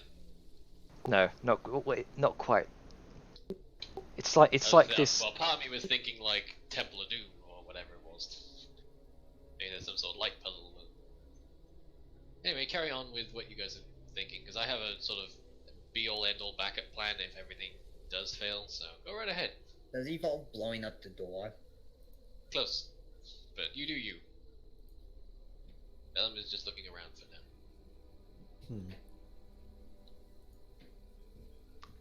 Let's see. Remind me of what time it is. Yeah, we have been running a bit long. Yeah. It's only slightly. But... I have a thought. Her blood seeped into it, didn't it? It did. We must make a blood sacrifice. That's what I was thinking, but I was also wondering if there's any other method. Well, time to do it the hard-fashioned, old-fashioned way. The hard-fashioned old way. Oh yeah. The old-fashioned, hard-fashioned way. Sword out. Let's just go ahead and got that false life going.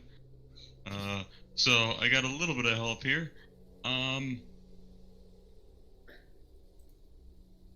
Ow, the edge. So I'm just gonna go ahead and just do one of these.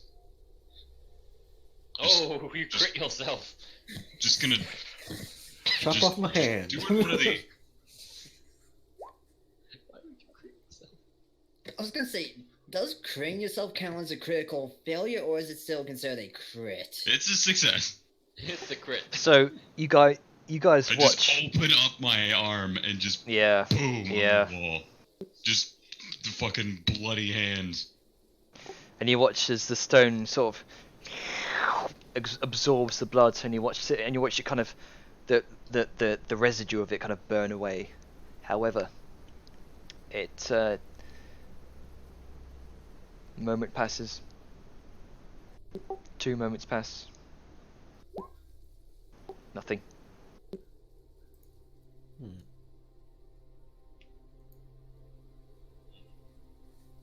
Really? Did it work? No. Right, I'm gonna keep looking. Yeah, I'm gonna make a Yes. perception roll to see if there's possibly any other way for us to get in. or Sure. something. That's what Belen's been doing. He's just sort of going around searching. I haven't. Oh, he made a roll. Oh well. I'm gonna see if I can see anything. Besides the kind of the dead forest that kind of extends off either side, you don't see much. What was the name of the king again? That would be Nogdur Ashbite.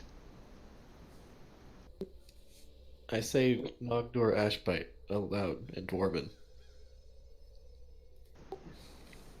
Nothing happens. Hey, wait, Salyun, didn't you get a shield from Ongrim that would allow you passage into dwarven stuff? Couldn't hurt to try with this. Glad somebody remembered. I'm pretty sure it won't work with this, but we can try, I guess. Yeah, it won't hurt. Holy symbol. Maybe. I don't know. Sal takes out the shield and sort of walks closer to the door. Moment passes. And she takes it and sort of puts it against the wall. What are you doing? 2 moments pass. Nothing happens. I guess it didn't work. He who lies within. This is higher up, right? Here? That's lower down. Ah. Sal takes the shield away from the wall again and packs it away. I say Gwyn Ashbite as I'm gonna say it as I touch the door. So you kind of run your hand around it. You do feel a similar weakness as the pores of your fingertips and palm droplets of blood are pulled from your veins, and they also disappear into the stone. And so saying Gwyn Ashbite didn't do anything? Take 6 points of necrotic damage. I guess I'll not. take that as a no, it did not. Alright. You know what? I'm going to see if I can remember the vision I had if it gives us a hint on how to get in, because clearly the cult is gone, so they know how to get in. Sure, make Oh, now you hit the wrong thing. yeah. Oh man. That's Oh, no man. better. No, you're not quite sure. I mean, you did see them sacrificing blood, but that's about it. How much blood would this thing need? Do you think they just drained an entire person and then threw them off the cliff? Maybe. That was really much far blood back. does it That's a dwarf long have? one just to throw somebody. Looks like Gronka dropped from the goo. Oh no, not the Grunka.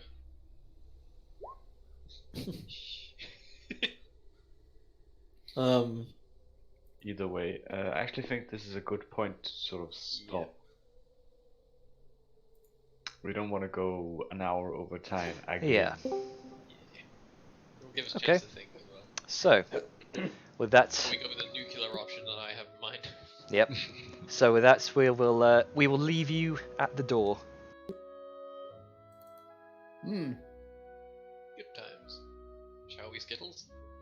Sure. Skittle! I wish I was still Arngrim in this moment. Like, how do we get in? You fucking don't! You don't get in! We put the wall for a reason, you twat! It's Well, like then stepping Altus your looks foot like in the you got bear your trap and phone. expecting it not to hurt. You're just watching from above going, "Oh, you bloody fools, what are you doing?" Somewhere Arngrim's off getting fucking wasted with the demon and he's just like, wait, something's not right. What, is something wrong with your drink? No, I just have a feeling someone's doing some stupid shit in Dwarven lands. I sense a Isn't that disturbance, always? dwarf. Fair enough. Yeah, a sixth sense, like fucking the Force or whatever. Or like prayer beads breaking. Whenever a dwarf's beard hair snaps, something terrible has gone wrong.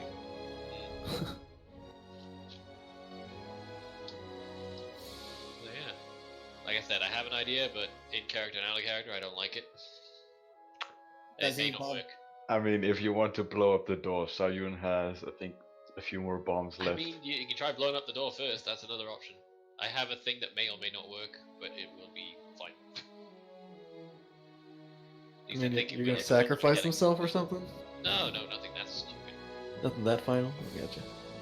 When I say final, I mean if it works, it will definitely get the door. But that's if it works. Anyway, likely everyone else is going to have new ideas as they come fresh to next week. I mean, to be honest, I think the issue is just that we all have to. I think it is the fact that they probably sacrificed somebody to get in, and So we so all we have probably to just put have to, good yeah, in. give enough blood to equate. Maybe, yeah. A The person. thing is, it could very well just be that nobody was supposed to open it, so they made the door kill people who tried to open it. And then how did the Entirely cultists possible. get in? Because they clearly got in. Magic? Well, they cheat. Yeah, magic. And watch, we'll get through this dungeon and there'll be some secret backdoor entrance or something that they've been Either using. that or, I mean, it's either like we get in or we just go home. It's like, well, we tried. Well, we tried.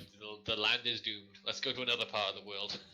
I mean, they're gonna have to come out of the cave at some point, right? Yeah, I mean, Port Morkney is a port town. We'll just get on a ship and go somewhere else. Yep, Yeah, out you of guys the would- range. Shadows over Mainland. What about Babes in Ragnarok? Yeah. You know, Maybe Balthazar can show us around. man, I know this great domain. It's got a brothel.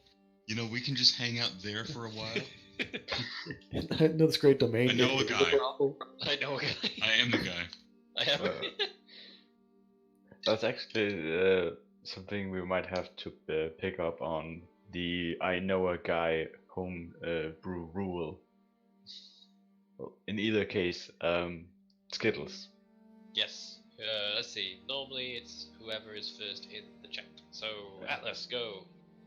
That or Oh, Bronca due to sleep.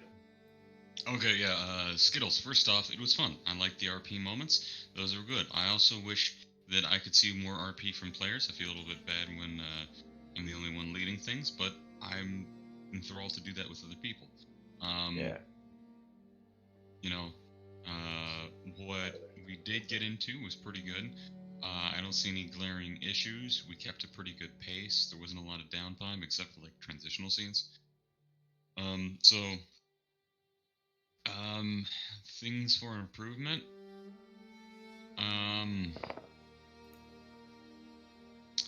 Maybe a little bit of bouncing, like, okay, well, you guys are doing that, what are you guys doing, or stuff like that, but all in all, like, I didn't see anything really wrong. I feel bad that I'm drawing a blank here. I mean, It's fine. Skittles is that it ended. It has to end sometime, otherwise we'll be going all night.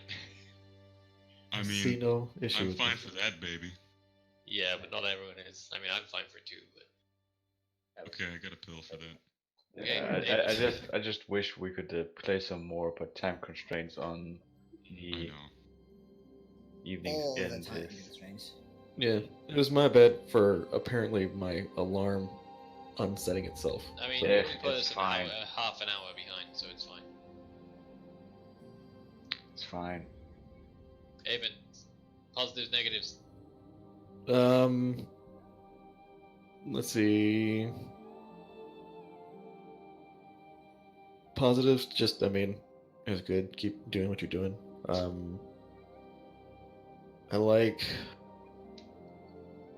don't know, it seemed... Well, positives. I like what you're doing. I like the kind of bits of lore you're kind of throwing in here and there. It's cool. Very moody. Like the dead forest, like asshole cloaked figures that we apparently just bypassed and ran away from. Negatives. I don't know. I just think it would have been funny if rocks fall and the party dies. Like, that seemed a little. It seemed maybe a little much. But like, I understand it happens. Let's see. You said that you had, like, one thing I'm curious about, not necessarily negative, but you said that the orc guy, you had a bunch that you wrote about him, and I feel like we touched none of it. So I don't know if that is just like we weren't asking the right questions, or maybe we did get through it, and I just don't know. We might actually again, maybe. Yeah, so That was the plan, I tried to get him. yeah. Yeah, it would be dickish if we just killed him immediately and then none of that got explored. I was kind of worried that he would have bled out after we took like a 40-minute, an hour rest. Just not doing anything. Oh yeah, that. Yeah. I was kind of nope, it's alright. You guys got to him just at the right time. You don't know how lucky you were. Oh. Aside from that, yeah, no. Everything's cool. I enjoyed it. Hey. Duck, go. You guys also managed to avoid an encounter, which is good. Oh. Oh yeah, XP. XP. What XP do we have? Oh right. You can figure out XP, but first, the way you said we avoided that encounter, which was good, makes me think it could possibly have killed us. Well, This is why we anything killed can the really crows. kill us. We almost died to a mountain. Yeah. Yeah, I'm telling you, man. either way. Fucking rocks and gravity. Yeah, we're Are not awesome experienced game. climbers and we didn't have any climbing equipment, so... Either way, for Skittles, good part. I love the fact that Sao and Balthazar got to have a bit of a back and forth on a more personal issues, which was actually kind of nice to sort of, get to reveal a bit more. Different kind of personal issues than Siren and Nero. Also that was actually kind of fun. But yeah, like watch and having RP moments in there, good. That's good. Bad things about the rockfall thing. It was kind of heavily leaning on the rocks falls, everybody dies element. And it was kind of overdone with the amount of saves, I personally think. You could have toned it down to 1 or 2 saves, but yeah. I think maybe like one save to see if you fall, and then one save to see if you catch yourself, and then just that's it. Sort of, I yeah. think that's pretty much what it was. I mean, if you succeeded the first save, you didn't have to make the second save. No, Now, actually, I if- think that was more a kindness on Jenner's part. The first one was to avoid the falling rocks, the second one was to not fall off as much. Yeah, that was a straight up. That was Jenner gave us those. That was straight up mercy. Either they fall on us, they crush us, and we're pinned, or they push us off. And if they're gonna push us off, Jenner didn't want to just throw, I don't know, fucking what was it, like 15, 20 damage of crushing rocks at us, and then another like 30 damage of falling rock, or just falling damage, to do like 50 damage that would down any of us. You know? So like, there was an extra roll added on top because I was in complete free fall. I got to do as often as acrobatics to try and mitigate some of that damage. So that was another merciful roll that was added on top and wasn't there inherently. Yeah. Grunka. Yeah. First of all, stop trying to kill us with the environment. Second off, no. Yeah. Grunka has fallen off every single cliff we've come across. I just want to say that. Like, well, one Not he even jumped joking, off that's himself, true. so... well, very light that was a cliff, and I was like, oh fuck, oh okay, I guess I'm in the water now. I like to think that Grunka is developing a very strong fear of heights. Like, no, I go back to underground in cave. No more above this shit. Alright, Skittles, go. Yeah, well, I mean, it was good. It was a nice little light encounter in this. A lot of RP. It was some nice lore and world building, like that. Yeah, like, there's not much that happens. Didn't have skies, that for sure. But yeah, like, it was nice. Nice world building. Not much else to be said that haven't been said already, I think. Any negatives? No, not really. Stop trying to kill us. That's going to happen regardless. Yeah, I mean... Yeah, but yeah. I don't know. It was nice. But yeah, maybe like stuff like this, like maybe have it so that I don't know if we could have avoided it, but like maybe something that is like this path where the rock crumbled, that it was a path that we could have chosen, that it was shorter, but it was the risk of rockfall, and then maybe like there was a longer path. That's a fair point. Yeah, just because like it's nice to be able to choose if you want to take the dangerous path, or maybe like maybe go like an hour or two more and just take a safer route. Especially since most of us must be like a bit bruised, and then having this on, and it was like fuck. Because if we had like an encounter after this, it's like I was in pretty bad shape considering. Yeah, apparently we avoided one, so. Yeah, yeah, that's the one I meant. Like if we had an encounter. That crow in the cave. Got it. Fuck that crow. Yeah, maybe. Where was those maybe dudes that you saw? Yeah, where was the dudes? So. Nick.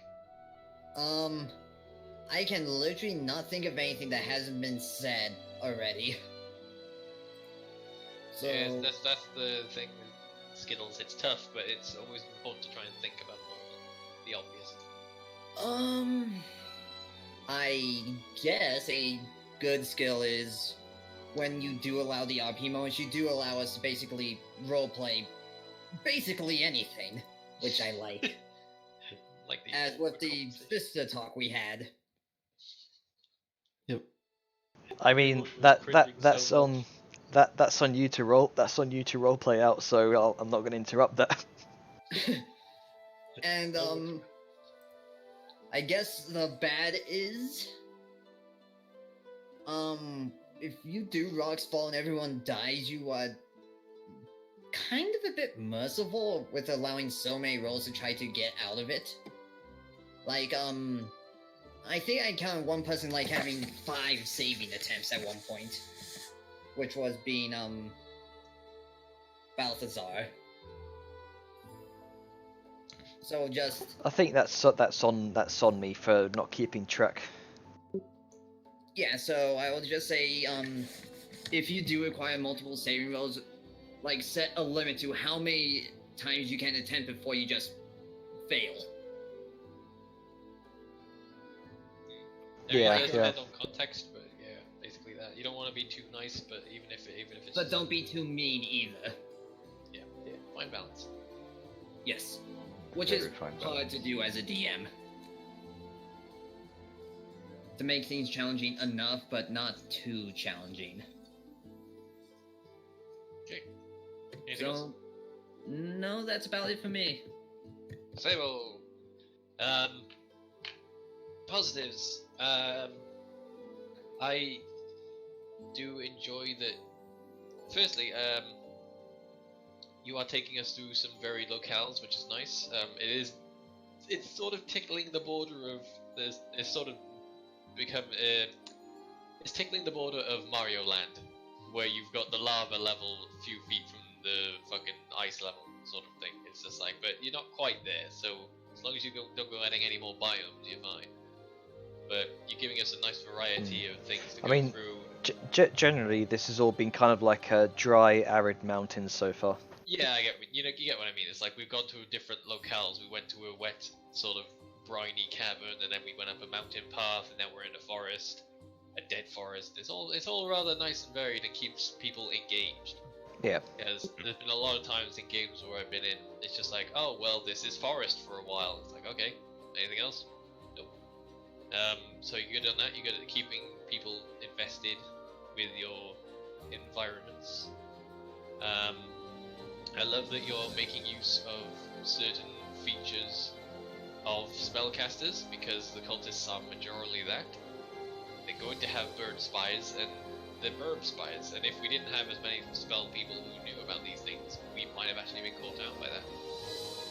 So that was a nice creative use. I don't know if it was intentional, but I'm not going to spoil anything by asking.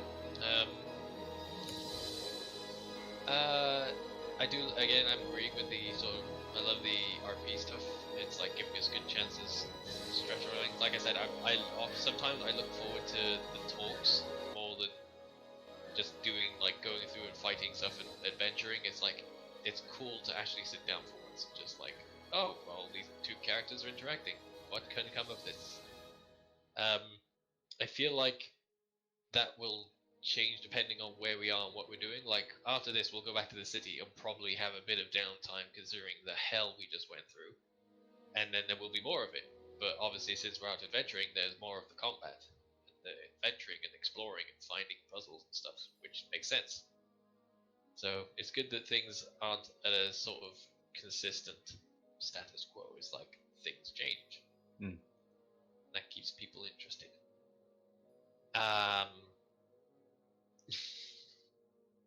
Two characters interacting leads to the death of Vellum. Yeah, I wouldn't be surprised. Okay, negatives. I'd say you need to space out your locational descriptions a bit. Like, you need to give people a chance to react to things. So sort of just like when we transitioned from the mountain path down to the woods, that whole long stretch felt a bit much. It was just like I was waiting for a point where we could interject, and it felt like if we didn't sort of interrupt, we were going to end up walking into the forest. And I feel like a lot of us would have been a bit, in character, a bit hesitant about walking into the plane of death that was below. So sort of, it's fine to be descriptive. It's fine to be like, okay, we go here, and then it's just like, give a pause, and it's just like, just ask the question, is anyone doing anything? And then if nobody says no, we're fine, continue. And then you just continue. Sort of, don't make it a long stretch of description. Break it into chunks. Give us a chance to react to the environment. Yeah. I was fine with the rocks, honestly. We're up a potentially hazardous mountain climb, and I'm pretty sure that rock slide was intentional by the people who were up here. I mean, there was a dude up there, Balthazar saw. Yeah, I'm pretty sure actually somebody pushed that on us. That was a trap. Yeah. And you did give us a lot of saves, but that was for varying reasons. I mean, you had the initial perception check to see the deck save to see the things coming and avoid them, and then you had the one to sort of fall, to not get knocked down, and then you went to fall, and you had a good varying array of things. Like, some people barely made it, some people almost made it but not quite, some people just colossally failed and face planted into a ravine. But yeah, it seems a bit gratuitous, but we're in a dangerous environment with people who want us dead. Rocks falling and falling into a ravine is, yeah. But the important thing is you didn't just have it so it's like, oh, you fall, and you take X damage. You just like, okay, you're falling, you have a few moments, what do you want to do? and then it gives us a chance to adapt our own sort of quick thinking, what our character would do in the spur of the moment thing, like Vellum grabbing the poon and then just whoosh, and it didn't quite work, but it saved us some of the damage. And Balthazar got to do his doodad and do an acrobatics roll to try and sort of.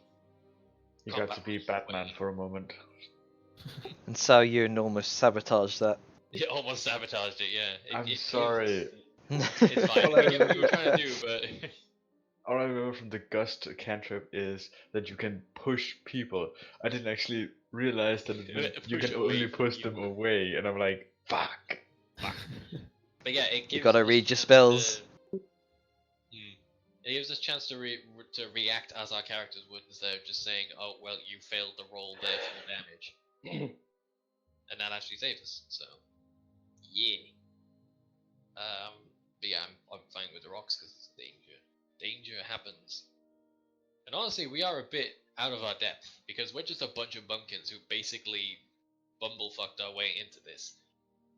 We sort of like, oh man, there's a thing. Oh, well, this is related to this thing. Apparently we're the most qualified people who know most about it. Time to do the thing.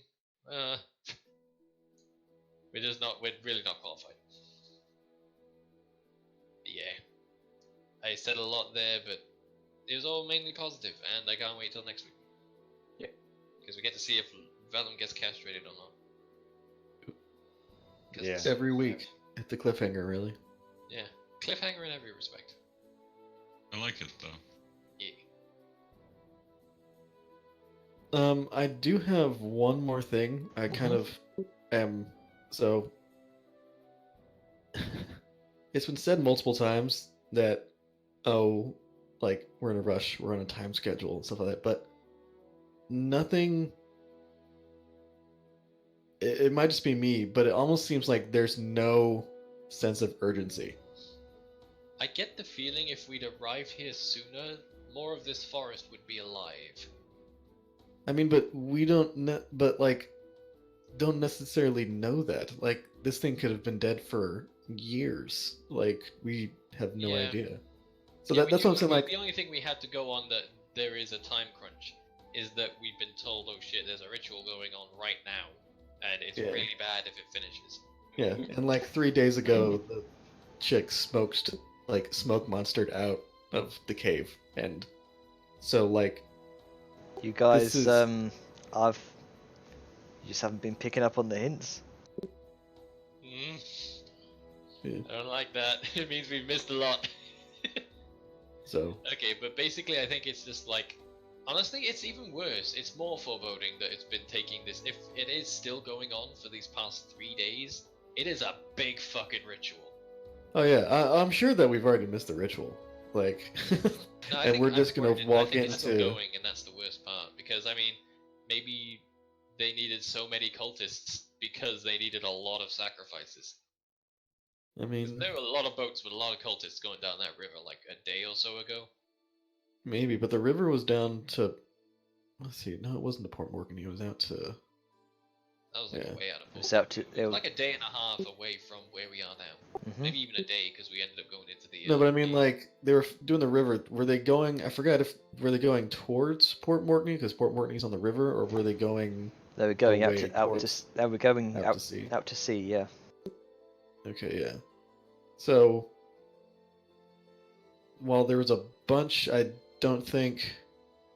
Yeah, I feel like things have already happened, and we're just playing basically catch up to like, well, let's see what the state things are in whenever we get there.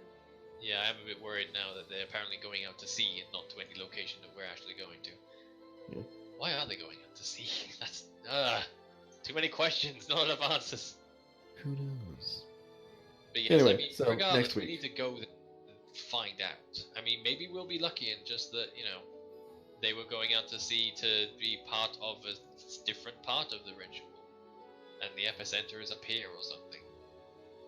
That seems awfully convenient for us. A little bit, but D&D is steeped in convenience. I mean, we were convenient enough to have started on this path in the first place.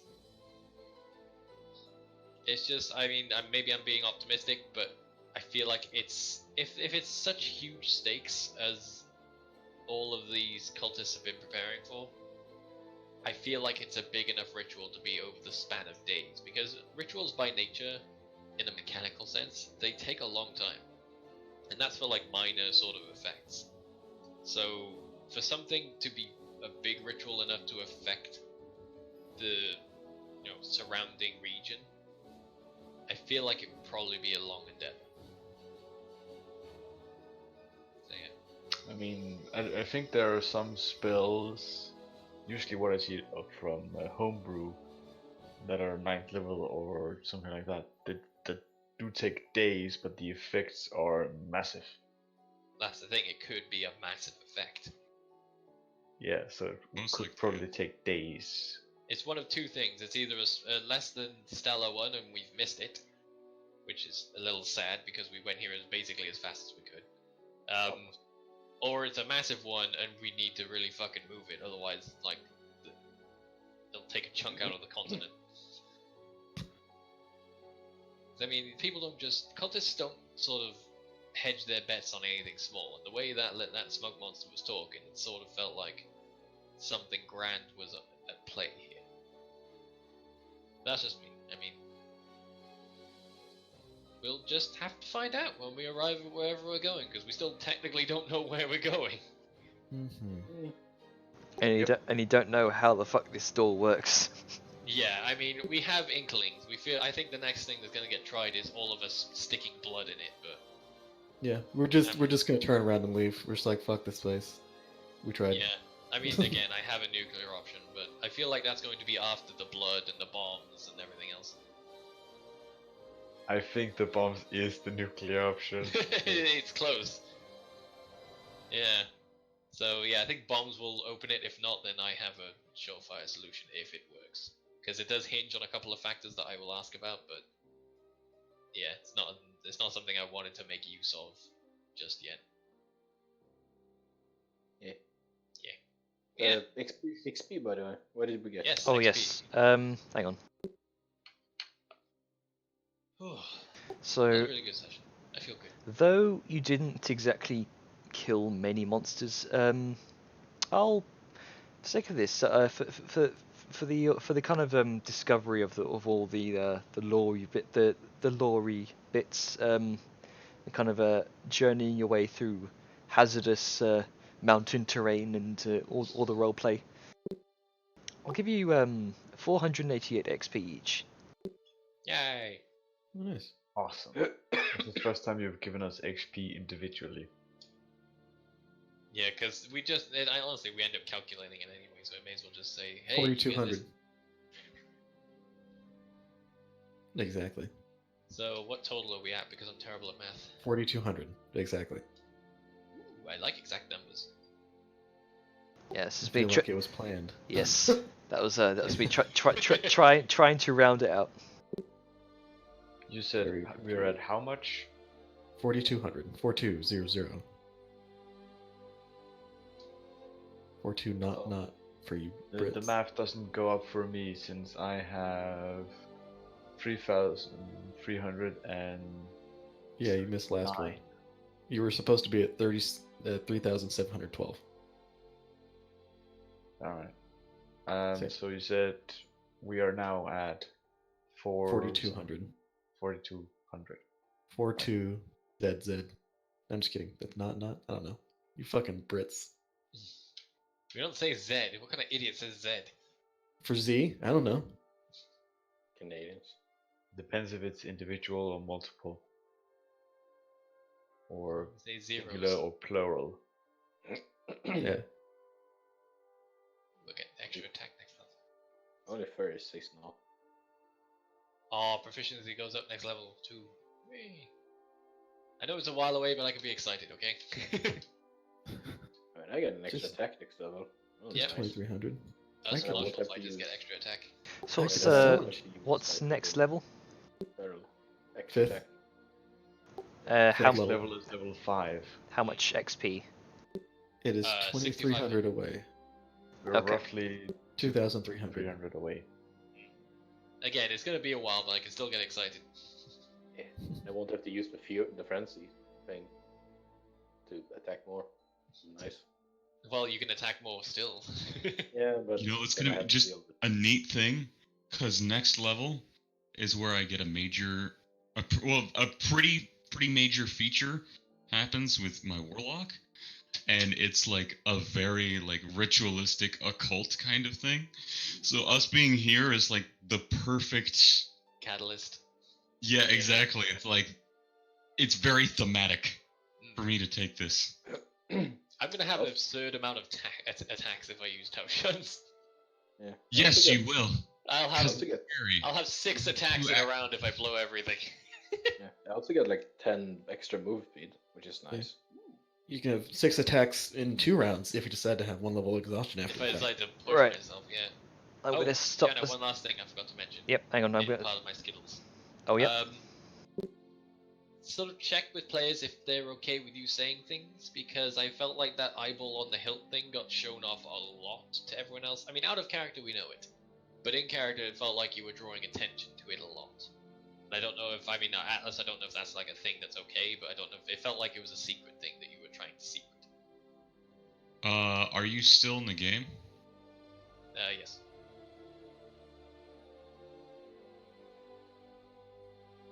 Why do you ask? Can you pull that token a little bit bigger?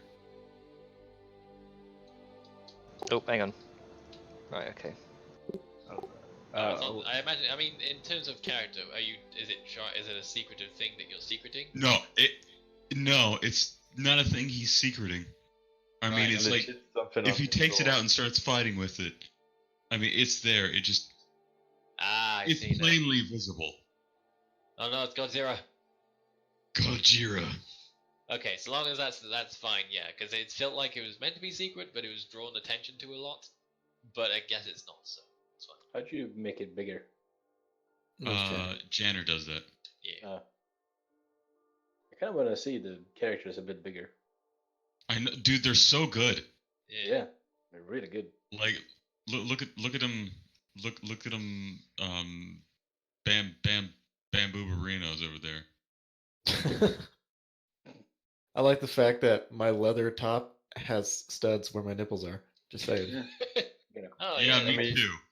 I mean, you're not exactly wearing a bra underneath that, so... Nope. Fucking demons. Fucking perky as hell. Just want you to know. If you look right underneath my elbow, Janner is very tactful and drop shadowed it, but he's got a big fucking bulge from his cod piece. Oh, that's glorious. I feel like that's a thing with demons now. They have to accentuate the features, even if You they're can not. you can take the artist out of the loot, but you can't take the loot out of the artist. Yeah. To be fair, there are demons of indulgence, so... Yeah, I know. Yep. Well, yeah, dude. I mean, what do you expect from me? It's like, I have that weird tension even when I was just talking to Sal. You know, this is like. How do you think fucking Haven felt with the girl talk? Oh yeah. I mean, it was all right. She got the bash. She got the bash. Vellum, so it was all right. Slap him. Right, I'm gonna stop the stream here. Yeah. All right, it's been fun.